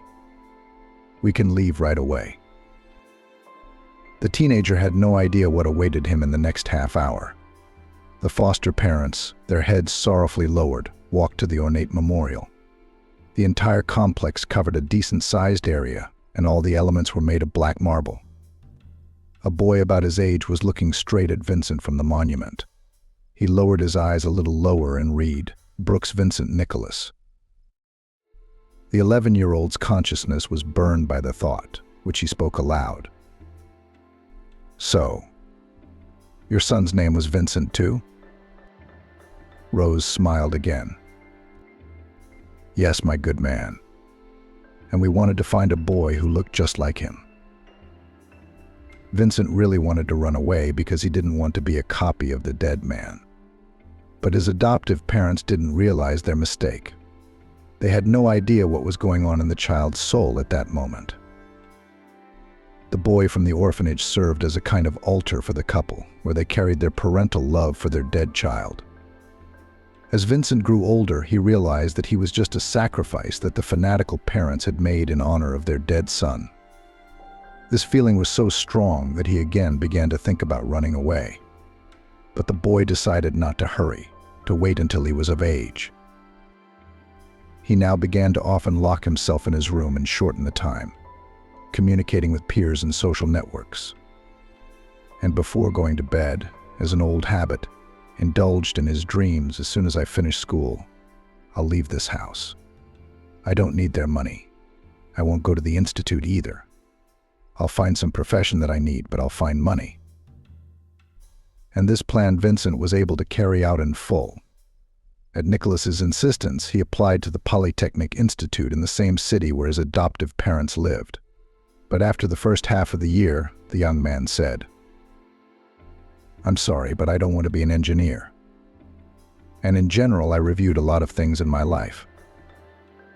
Rose was confused. "Vincent, what are you talking about? You're the most important thing in our lives. You're the most important thing in our lives." The young man interrupted his foster mother. "Rose, don't kid yourself and me. You're not doing everything for me. It's for him. The one I've been replacing for so many years. I don't resent you, but I don't want to be somebody anymore. I think I've earned the right to be myself." The couple looked at him with horror and pain. For a moment, Vincent felt sorry for them, but he knew very well that he could not go on like this. Nicholas read a lot in his foster son's eyes. He asked quietly, "Do you despise us now? You will not come to us anymore?" The young man again saw that penetrating look which confused his young heart then in the orphanage, and that pain came back to life in his soul. He put his arms around Aubrey Swan. "I'll never forget what you've done for me, and there's no one in the whole world closer to you. Please don't take offense, but I want to make my own life, and I'll visit you, because you're my parents too." Vincent made some useful acquaintances at the institute, and one of the faculty members helped him enroll in a college that trained specialists for the defense industry. The uniqueness of this form of education was that you could work and learn a very rare profession at the same time. Housing was also provided to all employees of the company on a rental basis. In 10 years, Vincent already had his own one-room apartment. However, his foster parents helped him buy it, and he had recently bought the car he had dreamed of for many years. Houston was behind him, and Vince returned once more to the Navigator. Canyon City was less than 50 kilometers away. The excitement grew as he neared his final destination, and the man whispered, "I wonder what awaits me in a town with such an unusual name. Would I not find my sister there? Thank goodness I have her information now." Vincent spent years searching for her. He tried to locate his sister through the orphanage where he had spent only 3 years, but he was at first firmly refused this favor when he asked at least for the name of the town where he used to live. The lady in the clerk's office gave him a stern look and declared, "We are not authorized to divulge confidential information." Vince tried to explain to the woman, "You misunderstand me. I'm trying to find out information that concerns me directly. I wasn't 6 years old when my sister and I were separated, and now I want to find her. I think that's a normal desire, and I'm just asking you to help me a little." The lady hesitated for a long time, but then gave in. She first looked back at the door of her office, and then she drew the name of the township on a piece of paper. "It's a town, but 300 kilometers from here. Maybe someone there can tell you where your sister is." Vincent wasted no time and headed for the district town where he had spent the first years of his life. When he arrived, his memory began to jog his memory, and he found the cul-de-sac where he used to live with his mother. The burnt house was now a weedy wasteland. Suddenly, an elderly woman approached him. "Are you looking for someone? Maybe I can help you?" "I don't think you can help me. It's been over 20 years. I lived in a house that burned down, and I had a little sister." The woman clutched at her heart. "Oh my God, if it isn't you, Vincent, how grown up and handsome. A real one." The young man did not expect such a strong reaction and embarrassedly said, "It's me. You're not mistaken, are you?" He tried to smile, but it didn't come out well, and he only wrinkled his nose as if he had eaten a lemon. The woman wailed again. The way was hard. Your mother is your own blood, but I still feel sorry for her. It was an unenviable fate for her, and the girl Kira was taken away by a relative. Do you know where she lives? The woman waved her hands in despair. What are you? How should I know? He was about to leave, but the woman stopped him. If you go to your grandmother, she's also long gone. The house has been bought by newcomers. Talk to them. Maybe they'll tell you where to find your sister. Vincent went on his way, but the woman caught up with him again. Old age is no fun. It just slipped my mind. Go to Zendaya. She knows exactly where the girl has been taken. Vincent was surprised that he had forgotten about Aunt Zendaya, who was almost always at his grandmother's house. But he'd found her place of residence after a long wander among the low-rise houses that dominated the neighborhood. He went up to the second floor and rang for a long time at apartment number 5. No one answered, and Vincent wanted to leave. When he heard footsteps approaching the door, after a moment's hesitation, the man called out, "I'm looking for Aunt Zendaya." From outside the door, they also shouted, "I don't have any nephews, and I don't open to crooks." The footsteps began to move away, and Vincent had to shout half a tone louder, "Aunt Zendaya. I'm Vincent, Amélie's grandson. You must remember me." Footsteps returned to the door. While the landlady fiddled with the lock, a middle-aged, tall, gray-haired man looked out of the next apartment. "You mustn't believe her fantasies, or she'll say things that will blow your mind." Vincent didn't have time to say anything, because Zendaya herself interrupted his neighbor's remarks. He could hardly recognize the old woman who had bent down and made the obscene gesture as the stately woman who often appeared at his grandmother's house. The obscene gesture Aunt Zendaya complimented it with insults against the man. "Are you the one who is not at home?" "I'm still fine with my head. I don't steal gasoline from the neighbors' cars at night, and I don't run around with girls." The man's face was flushed with paint, and he slammed the door shut with a bang. But the cheerful, revenge-seeking old woman came to the neighbor's door and showed another obscene gesture through the peephole. Satisfied with herself, she invited Vincent into the apartment, which was a mess. Because of the mess, the woman didn't even offer him a seat. They stood in the hallway, and she tried to get a good look at him in the dim light of a low-wattage bulb. When the viewing was over, the old woman asked with undisguised irritation, "Well, tell me, why did you come? You see how I live, and nobody cares about me." Sensing that Aunt Zendaya was about to turn the conversation to her personal problems, Vincent told her the purpose of his visit. The old woman perked up at once. "Why didn't you tell me what you were doing?" "You're looking for Kira, her. After her aunt took her away, I never heard from her. You should be looking for your aunt in Los Angeles. I don't remember the name of the city where she wrote to me, but I still have a card from her congratulating me on March 8th. The old lady hurried into the room and soon returned with a postcard. "Here you are. I don't need it. I haven't written a letter to anyone in a long time." Vincent took the card from Aunt Zendia's hands and ran his eyes over the address. He could tell by the determined look on her face that she wasn't going to be hospitable. He took 2 5,000 bills out of his wallet and handed them to the old woman. "Here, buy yourself something tasty." The old woman smiled, but she clutched the money in her fist. "Vincent, are you leaving already? Can't we at least have a cup of tea together?" But the young man politely declined the offer. After such a cold reception, he had no desire to be stuck with his relative, and the atmosphere in the apartment did not dispose to cultural rest.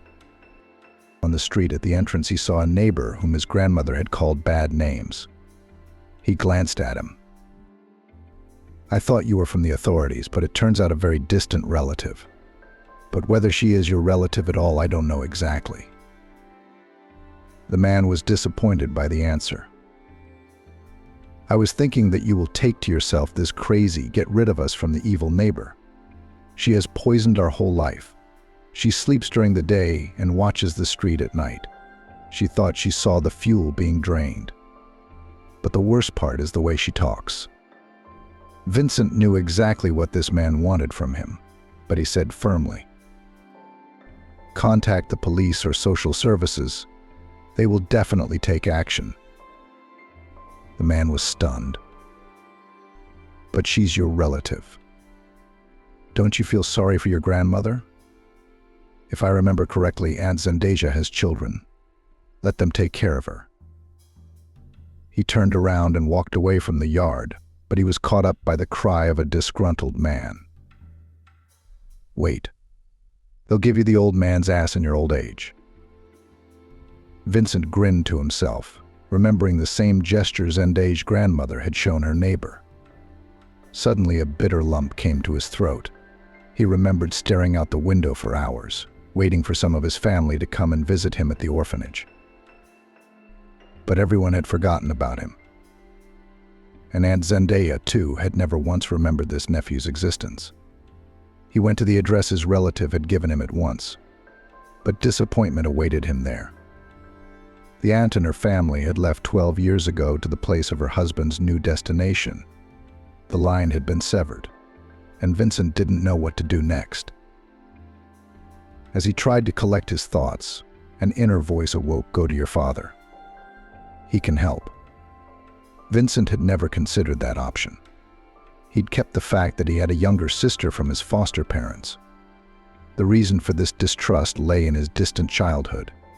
He remembered the day of the funeral and how Aunt Nellie had said she didn't want a 6-year-old boy as an extra burden. And he was afraid that if he told his sister's foster parents, they would be, at best, less than thrilled to hear the news. Later, when Vincent was an adult, it didn't make sense to tell them the big secret. But when he found himself at an impasse, the young man realized that his foster father's help could actually have a positive result, because Nicholas had connections even in the internal organs. His parents greeted him with genuine joy. Abi Swan couldn't get enough of him. "Vincent, thank you for coming. You have no idea how much we missed you." Although Nicholas was not as excited, he was also visibly overflowing with positive emotions. "Son, I'm sorry, but I won't believe that you just showed up. I've learned all your gestures for all the years you've lived with us, and I can see that you're very puzzled about something. What's your business?" Vincent summarized the problem. But the more he went on, the more surprised his father became. Then he asked with a hidden resentment, "Why didn't you say something all this time? If you had told me earlier, we would have found your sister long ago. Are Mom and I such scary people that you were afraid to confide in us?" Vincent felt ashamed of his past suspicions.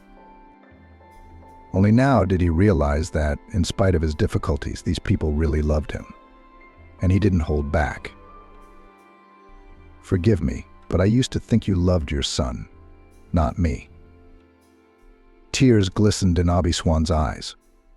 She pressed his head to her breast, as if she were a child. "You've grown up, but you're still the same fool. How can you fake a love that doesn't exist?" Vincent closed his eyes, savoring the warmth that radiated from this woman. His senses overflowed and he wanted out. So he put his lips to Abi Swan's hands and asked softly, "Mommy, forgive me. I'm really a total dumbass." Nicholas watched this touching scene from the sidelines. Vincent thought for a moment that he too had tears in his eyes, but the man quickly got over his feelings. He said cheerfully, "Now, as punishment for your unworthy behavior, you'll have to stay with us for a week." "I'm sorry, Father, but only 3 days. I can't do more. I took a vacation to look for my sister. So every day counts." "Well, don't make excuses. I'll try to get some information." Nicholas kept his promise, and it took him only 2 days to find out the whereabouts of Kira Wilder. Aunt Nayli and her husband had adopted the girl, and now she had a different middle name, Stevenson. True, Vincent was not sure that the owner of this personal data is his own sister, so the guest period at the foster parents' house had to be shortened. As he said goodbye, Nicholas asked, "Vincent, maybe I should come with you. You know I'm going on a training camp soon." "No, Father, you shouldn't risk your health. It's a long journey, and the heat's so hot even the young can't stand it. I'll keep you informed. I'll be sure to let you know when it's all cleared up." "Okay, I'll take you up on that." The next morning, Vincent hit the road. Gornozavodsk did not make a favorable impression on Vincent. It was a small provincial town that lived a measured life. When he reached his destination, the heat of midday had changed to a light evening chill, and the locals were going about their business. They gave him a few leering glances, but no one asked him anything. Vincent's first order of business was to get a place to sleep, and he asked a woman who was passing by, "Can you tell me where you have a decent hotel around here?" The woman laughed for some reason. "No, we have a hotel and a hotel are the same thing. It's just around the corner." He went in the indicated direction and in 10 minutes checked in, leaving his things in a single room, which the receptionist proudly called suite. The man decided to take a walk. For a whole day of traveling, he was very tired and hungry. But there were no vacancies in the restaurant, which was located on the first floor of the hotel. Vincent cursed without anger. What a province. I guess the locals like to have a good time. He looked around and saw a kiosk with a crowd of people near it. Vincent walked over to the kiosk and smelled the distinctive aroma of an oriental dish. His memory immediately responded to that familiar gastronomic odor. He remembered walking with his little sister Becky and his mother in the park when he was a child, and they were also selling shawarma. He asked hopefully, "Mommy, it smells so good, will you buy us some?" His mother tugged his arm painfully. "I don't have money for such delicacies. Eat what you're given. And don't get distracted." Vincent still remembered how his mouth filled with saliva and his stomach rumbled loudly. His mother had dragged him and his sister away from the deli stand, but he'd looked around and seen strangers eating shawarma and drinking Coca-Cola. Perhaps it was the memory of an unsatisfied childhood desire that awakened a vicious appetite and hunger. He ordered a double portion. The satisfied stall owner began to fuss, anticipating a generous tip. He quickly prepared the order and wished the unfamiliar customer, "Eat to your heart's content. I have the most delicious shawarma. You will eat today and you will come back tomorrow." Vincent thanked the talkative businessman and sat down at a free table, but it seemed that he had overdone it because he was quickly satiated with the colorful dish. There was still a second portion left untouched on the disposable plates. He was about to leave when suddenly a timid voice was heard nearby. "Uncle, if you don't eat, can I eat this?" He turned sharply and saw a skinny girl about 6 or 7 years old. The little girl was staring greedily at her plate, and that look made Vincent a little uncomfortable. Wait, little girl, why finish it? I'll order you a new one. Why don't you sit here? He was sickened by the thought of the girl eating the shawarma in front of him. He rushed to the kiosk and asked the clerk, "Another portion, please, and a bottle of water." While he was at the kiosk, the girl sat peacefully at the table and kept her eyes on the plate of food. The owner himself brought a fresh portion. "Help yourself, please." The girl ate very carefully. She was careful not to drop a single crumb, wiping her fingers with a napkin. Vincent thought that this little girl had been taught proper table manners, indicating a good upbringing. Children from dysfunctional families don't usually have these skills. But he didn't feel comfortable asking her questions, so he waited for the right moment. His body was sweating from the incomprehensible excitement. Vincent took out a handkerchief and rubbed his neck vigorously. The sudden movement made his cross pop out. The girl stopped chewing and stared at the cross. "Is it yours?" Vincent nodded. "Yes. I had a little sister when I was little, and we were baptized together in church by my grandmother. It's my most prized possession. I've worn it all my life. You like it?" "Yes, I like it very much." The girl carefully wiped her hands and carefully pushed the empty plate away. She looked at Vincent and suddenly said, "My name is Emily." The man extended his right hand to her. "Nice to meet you." "I'm Vincent. I'm here on very important business and I was hungry, so I thought I'd grab a bite to eat. How far away do you live? Maybe I should walk you home." "It's late. My parents will be worried." The girl didn't answer. Vincent interpreted her silence as a child's reluctance to reveal where she lived. "Your mother doesn't let you talk to strange men, does she?" The girl nodded affirmatively. "Your mom is good. She's right, because casual acquaintances can be dangerous for little girls. Listen, you and I will do this. I'll go to the store, buy you something tasty. You wait here for me. Deal?" The girl nodded again in agreement. Not far from the kiosk, the sign of the shopping center was shining, and the man headed there. He quickly bought a small set of groceries and ran back to the kiosk. But the girl was no longer there. "She's gone," Vincent sighed. He glanced at the table where he'd been indulging in his gastronomic pleasure. The plate of shawarma he hadn't eaten was empty too. Vincent realized that the girl had taken the rest of his dinner with her. Poor thing. Why did she run away? Where am I supposed to put all this food?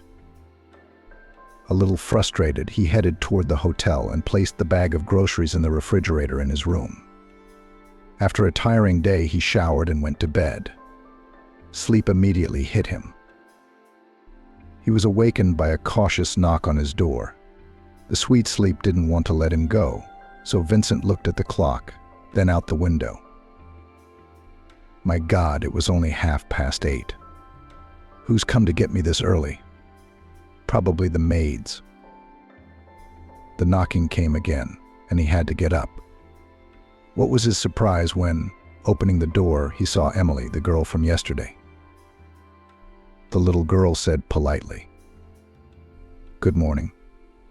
My aunt told me you lived here." The little girl pointed toward the front desk.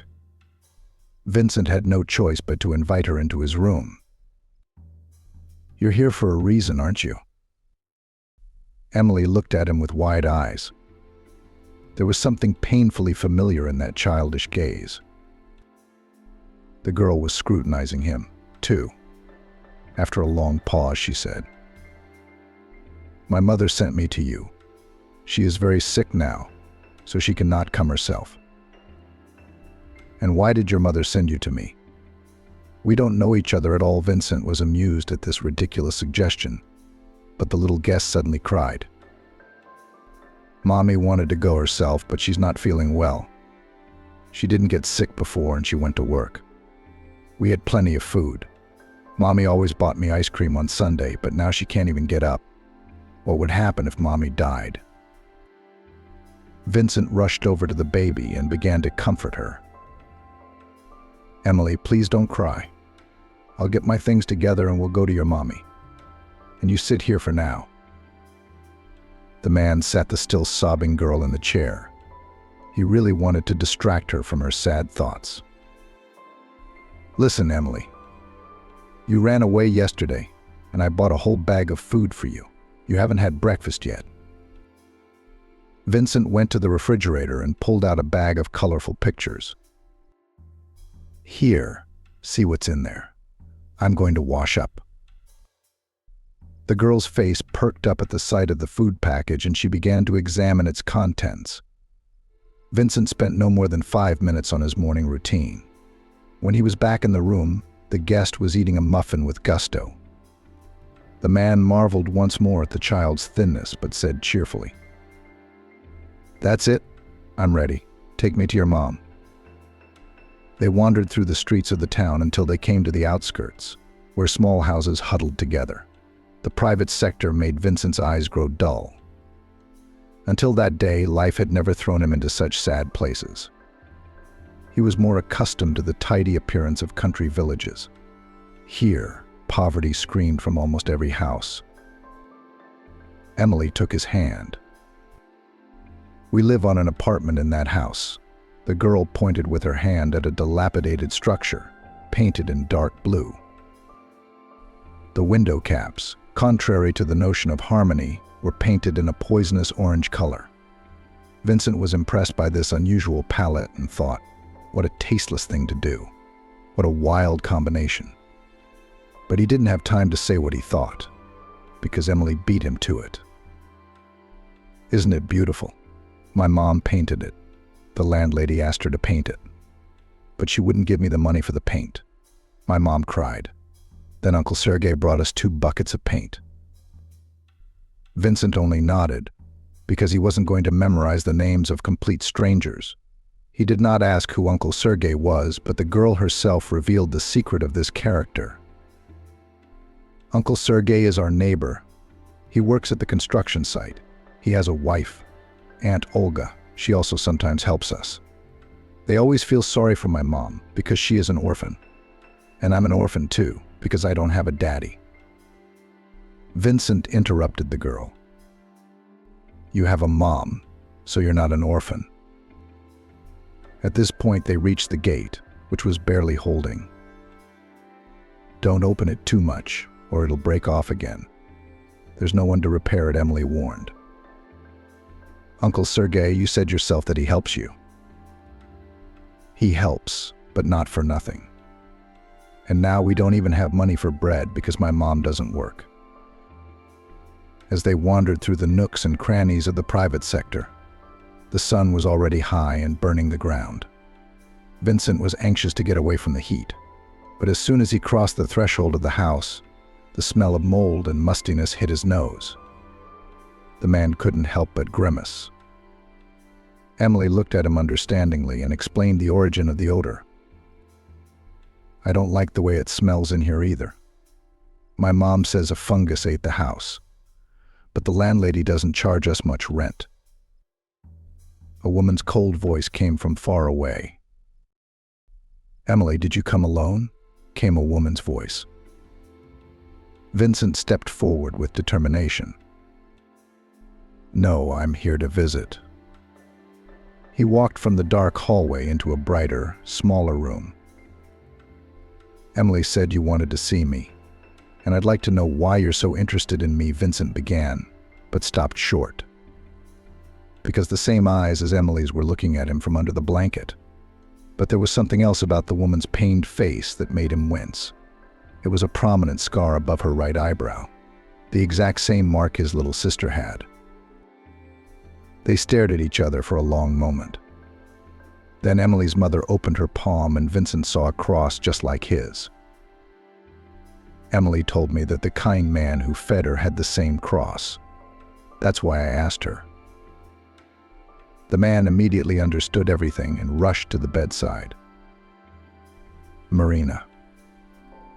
Sis, if you knew how long I was looking for you." The woman from excitement strongly coughed. "Are you my brother?" But my aunt did not say anything to me. I didn't even know I had a brother. A new fit of coughing prevented the woman from speaking. Vincent looked at her sympathetically, then at Emily. "We need to get your mom better first, and then we can talk. What do you think, Emily?" The girl rushed to him. "Mommy's brother, you're not leaving?" "Of course not, little girl. I didn't come looking for you so long to leave at once. I can't leave you in such a difficult situation. Emily, will you stay here with Mommy? I won't be long." Vincent went to the neighboring house, where, according to the girl, lived a kind Uncle Igor, who had sold them paint cheaply. A neighbor with a doll on her head was waiting for him at the gate. She gave Vincent an appraising look. "What are you, the neighbor's new boyfriend?" "No, I'm her brother. Does she often have men over?" The neighbor's eyes widened. "God forbid. I've never seen one. Then why the questions?" "Yes, that's what I thought," Vincent nodded. "She's a lonely woman who needs a man," she said, clearly flirting. But Vincent wasn't interested in compliments. "Kira's very sick. Can you tell me how to call a doctor?" The smile disappeared instantly from the woman's face. "I'll be right back." The neighbor ran briskly down the path to the house, but stopped halfway. "What's wrong with her? What are her symptoms? When you call an ambulance, they always ask about that. A bad cough and a fever." For about an hour, they waited for the paramedics. The doctor first examined the woman with a critical eye, and when he listened to her lungs, he said in an anxious voice, "There is wheezing on both sides. We need urgent hospitalization." Despite the treatment, Kira's condition remained serious. Vincent had to stay in town because he had no one to leave little Dariana with. When Kira felt a little better, she told her brother her story. As she recounted her misadventures, the man's fists clenched tighter and tighter. Kira hadn't even been 3 years old when the tragedy had struck, so she didn't have the meager memories that had helped Vincent find her. Her aunt had taken the girl with her to the other side of the world, where her husband worked. Stephen didn't work in the usual sense of the word. The man was the owner of one of the mining companies. In the dashing 90s, he managed to orient himself correctly, and now enjoyed all the benefits of life. After all, the company steadily brought income, which provided a constant growth of personal capitals of Stephen's family. The businessman gave his consent to the adoption of an absolutely alien to him girl, not out of compassion for the unfortunate child. He pursued a completely different goal: to create a positive image. Therefore, this event he did not hide from the public, but on the contrary, he arranged a grand celebration on this occasion. About the good heart of Stephen and his wife, then a month wrote in newspapers and told on television. In a word, the PR campaign was successful. The reputation of the businessman only strengthened. The man even praised his wife for it. Amelie is a clever girl. She came up with the idea. I wouldn't have thought of it myself. Now I can safely run for governor, Stephen said. Nayli was afraid of her husband in her heart, because during their 15 years together he had repeatedly shown his despotic character. She would never have dared to offer to foster another man's child. But she liked the unfortunate woman's daughter very much. Nayli did not expect her husband to give his consent so quickly and began to hurry with the paperwork. With her connections, it was possible to pass this procedure quickly. But Nayli, for fear of angering her husband, did not tell him what family the girl came from. The truth was revealed 5 years later. Kira, for the rest of her life, remembered this terrible scene when Stephen, in anger, shouted at his wife, "You have no idea how you set me up. What the hell were you thinking when you took a girl from an alcoholic mother? There's no telling how bad heredity will play out in the future." Nayli was trying to justify what she'd done. "But Steve, it's not the kid's fault he has a mother like that." The man became even more furious. I don't care about her at all. Don't try to make me feel sorry for her. It won't work. But I ask that from this day on, this woman does not come into my sight. Where can I put her? It's been years, Naley pleaded. Give her to an orphanage. If you have nothing better to do, get a dog.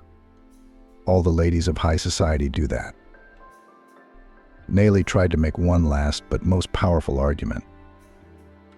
Steve, imagine how happy the tabloids will be when it's revealed that you've given the poor kid up to the orphanage. They'll talk about your name for a year, or even more, and it will reflect badly on your future career. Stephen slumped back in his chair.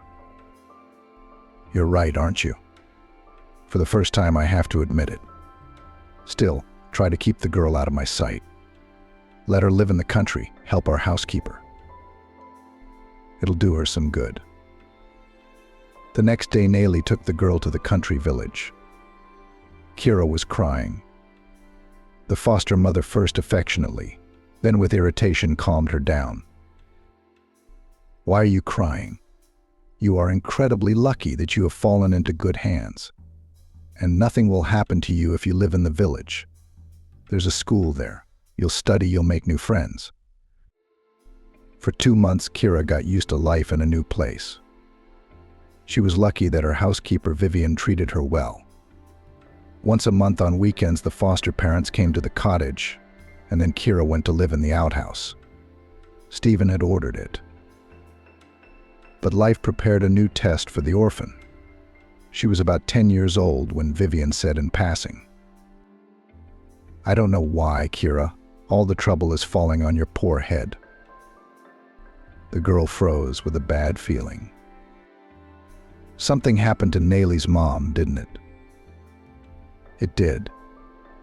They'd have a baby of their own. Kira was too young to understand the dangers of having another baby in a businessman's family. But she remained in ignorance for a short time. Suddenly, in the middle of the week, Stephen himself appeared and ordered the housekeeper. Vivian, pack up the girl and I'll take her into town with me. The woman rushed to fulfill the errand. The man looked at the girl with an unkind look. She's all grown up. It's time to repay the money spent on you. Will you look after your brother? Kira was afraid to argue, but still asked. What about school? They promised to send my drawings to a competition. Stephen laughed. He laughed until he was in tears, and afterwards he even stroked Kira's head. Thank you for making me laugh. Although my mood has lifted a bit, I didn't even know I had a budding talent in the house. Another Picasso on the rise. Now seriously, you'll still go to school, of course, but I can't promise you any other hobbies. Kira hadn't enjoyed life much before, but she never thought that her existence could one day turn into a real hell. Little Emin was only 3 months old, but he was a big, strong boy. The baby had a capricious nature and demanded to be carried in her arms. For a teenage girl, this became an impossible responsibility. Her back and arms ached. One day she complained to Naley. Emin is so heavy, I can't lift him. The woman looked angrily at her adopted daughter. What did you just say that for? Do you think I will cry out of pity for you? Do you like eating for free? You don't like babysitting your brother.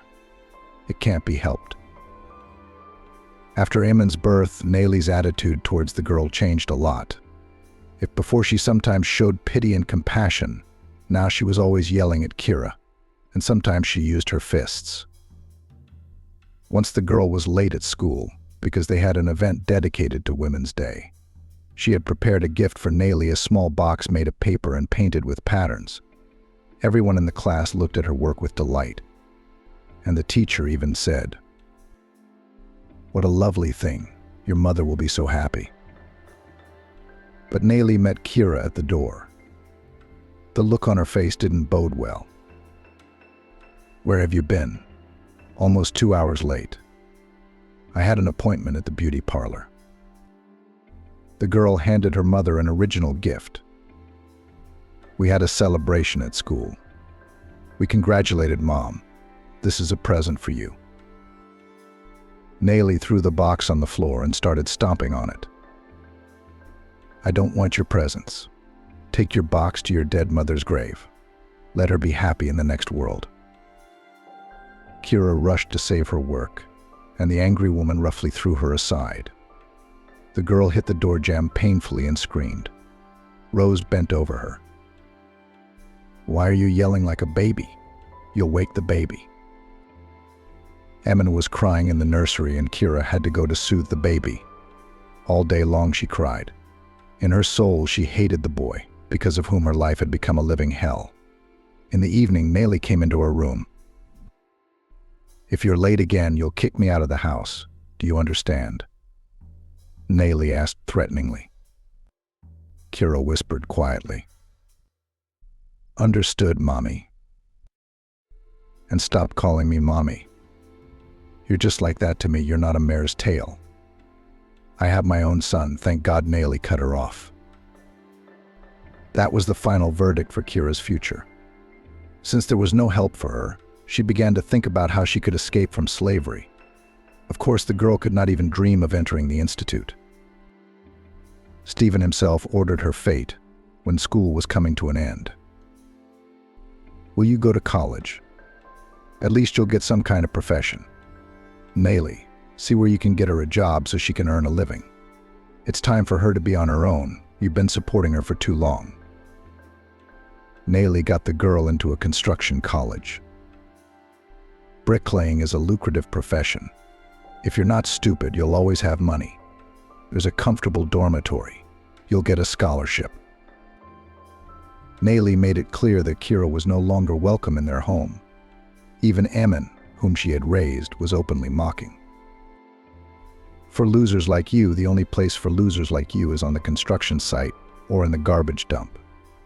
And I'll become a businessman because my dad has no money. Kira did not want to argue with a spoiled boy. Soon she packed her things and moved into the college dormitory. Contrary to anxious expectations, within the walls of the educational institution she waited for an interesting life.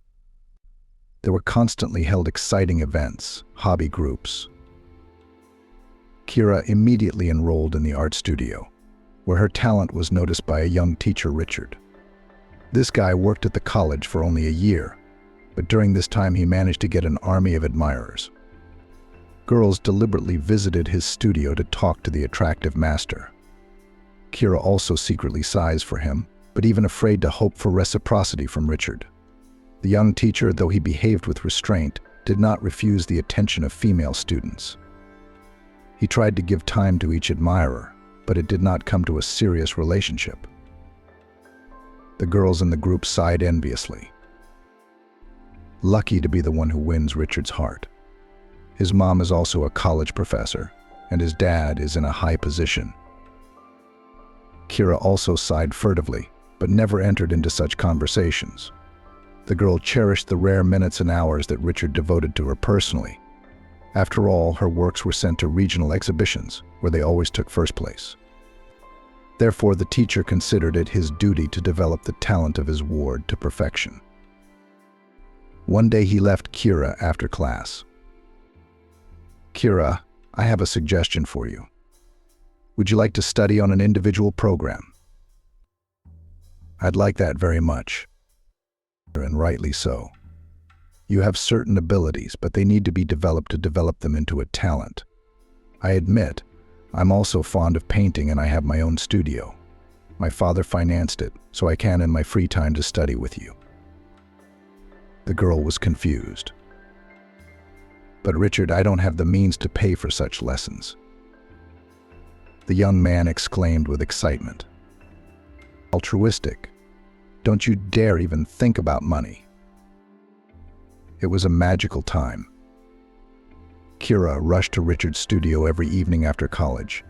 At first, they only did creative work, but one day he himself suggested a little walk before going to bed. Then they went to the movies together. And once the man even invited her to a restaurant. Naive girl knew nothing about the intrigues of courtship. She thought that Richard was enchanted by her and would soon propose. So she agreed to continue the evening after the restaurant in his studio. A glass of champagne to put her guard down. And she melted into the arms of the experienced lover. After that unforgettable night, Richard became even more insistent in courting the girl. He gave her flowers and small gifts.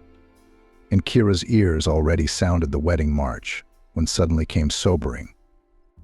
After 2 months of secret meetings in the studio, the girl realized that she was pregnant. She expected Richard to take this news with joy. But the man clutched his head. Kira. How could this have happened? You're not a young girl who doesn't know about contraception, Richard said reproachfully. Kira was confused. But I really don't know about it. And then I thought you'd be pleased. Glad? What do you mean? A baby. Did you really think I'd marry you? I'm sorry, but I already have a fiancé, and we're getting married this summer. Richard, what about me? What am I supposed to do? That's not my problem. Ask the girls in your group, they'll tell you where to go. But don't talk to me again. And we need to stop seeing each other. Kira did not immediately understand the meaning of the words spoken by his favorite man. She still in her heart hoped that he would change his mind and call her. But Richard defiantly avoided the girl, and soon came to the end of her studies in college. Kira did not tell any of her fellow students about her trouble. She decided to turn to Nayli for help. But when her foster mom found out about her situation, she wouldn't even let her in the house. I knew it. I had a gut feeling this was going to happen. How can a bad seed grow into a good plant? Go, Kira, and deal with your own problems. I have enough to worry about with Dick. The girl was desperate. She didn't know what to do or how to act. Suddenly she remembered her housekeeper, Vivian, and at her own risk went to her in the country. Although this woman was not known for her kindness, she still sheltered the pregnant girl. I won't refuse to help you, of course, because that would be inhumane. But I warn you, be quiet and don't bring anyone to my house. You realize you don't belong in a businessman's house. My house is not luxurious, but it's a good place to live. So Kira stayed with Vivian until the birth of her daughter. They did not need money, because Kira worked part-time as a repairman at private cottages. One day Vivian gave Kira a good idea. I have a childhood friend who lives in Durham. I want to move there in my old age. If you're interested, come with me. I'm sure there's a job for you there. And I'll look after Gracie. I'm getting used to the girl. I'm used to you too. You're like family to me now. Soon they moved to a small town. Vivian didn't stay long in the new place. The climate there was bad for her health, and after a year or so the woman died suddenly, and Kira was left alone again with a small child in her arms. A friend of the deceased patroness was not so merciful, but did not kick out a single mother with the child on the street.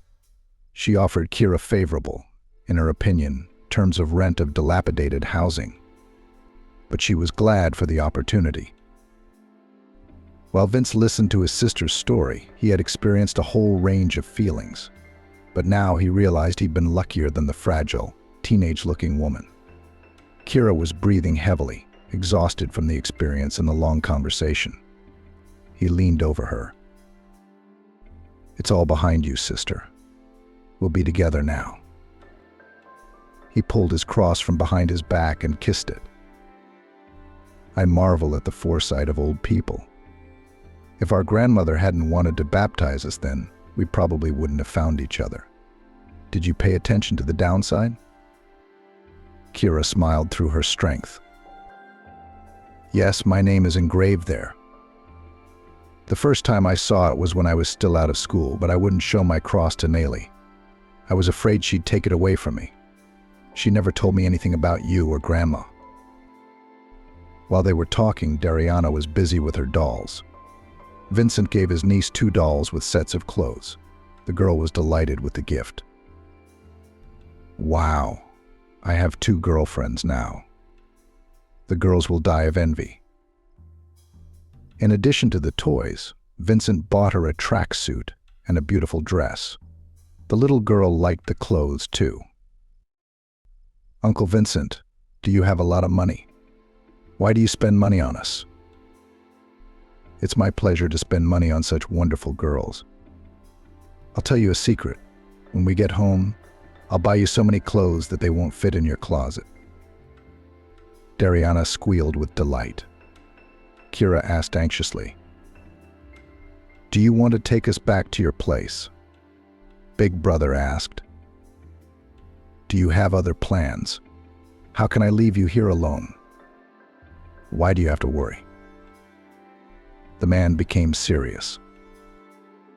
"Kira, let's make a deal that from this day forward, you will never ask me stupid questions again. Do you really think I've been looking for you for so long just to leave you? You have no idea how much I've prayed to God or the angels all these years. I don't remember anymore, but my main dream was to find you." Kira smiled, a blush appearing on her weary face for the first time in days. "Vince, I will obey you in everything. I want to tell you, too, that even now I'm afraid to believe I'm happy." The Swan family was about to leave for the town market when the doorbell rang.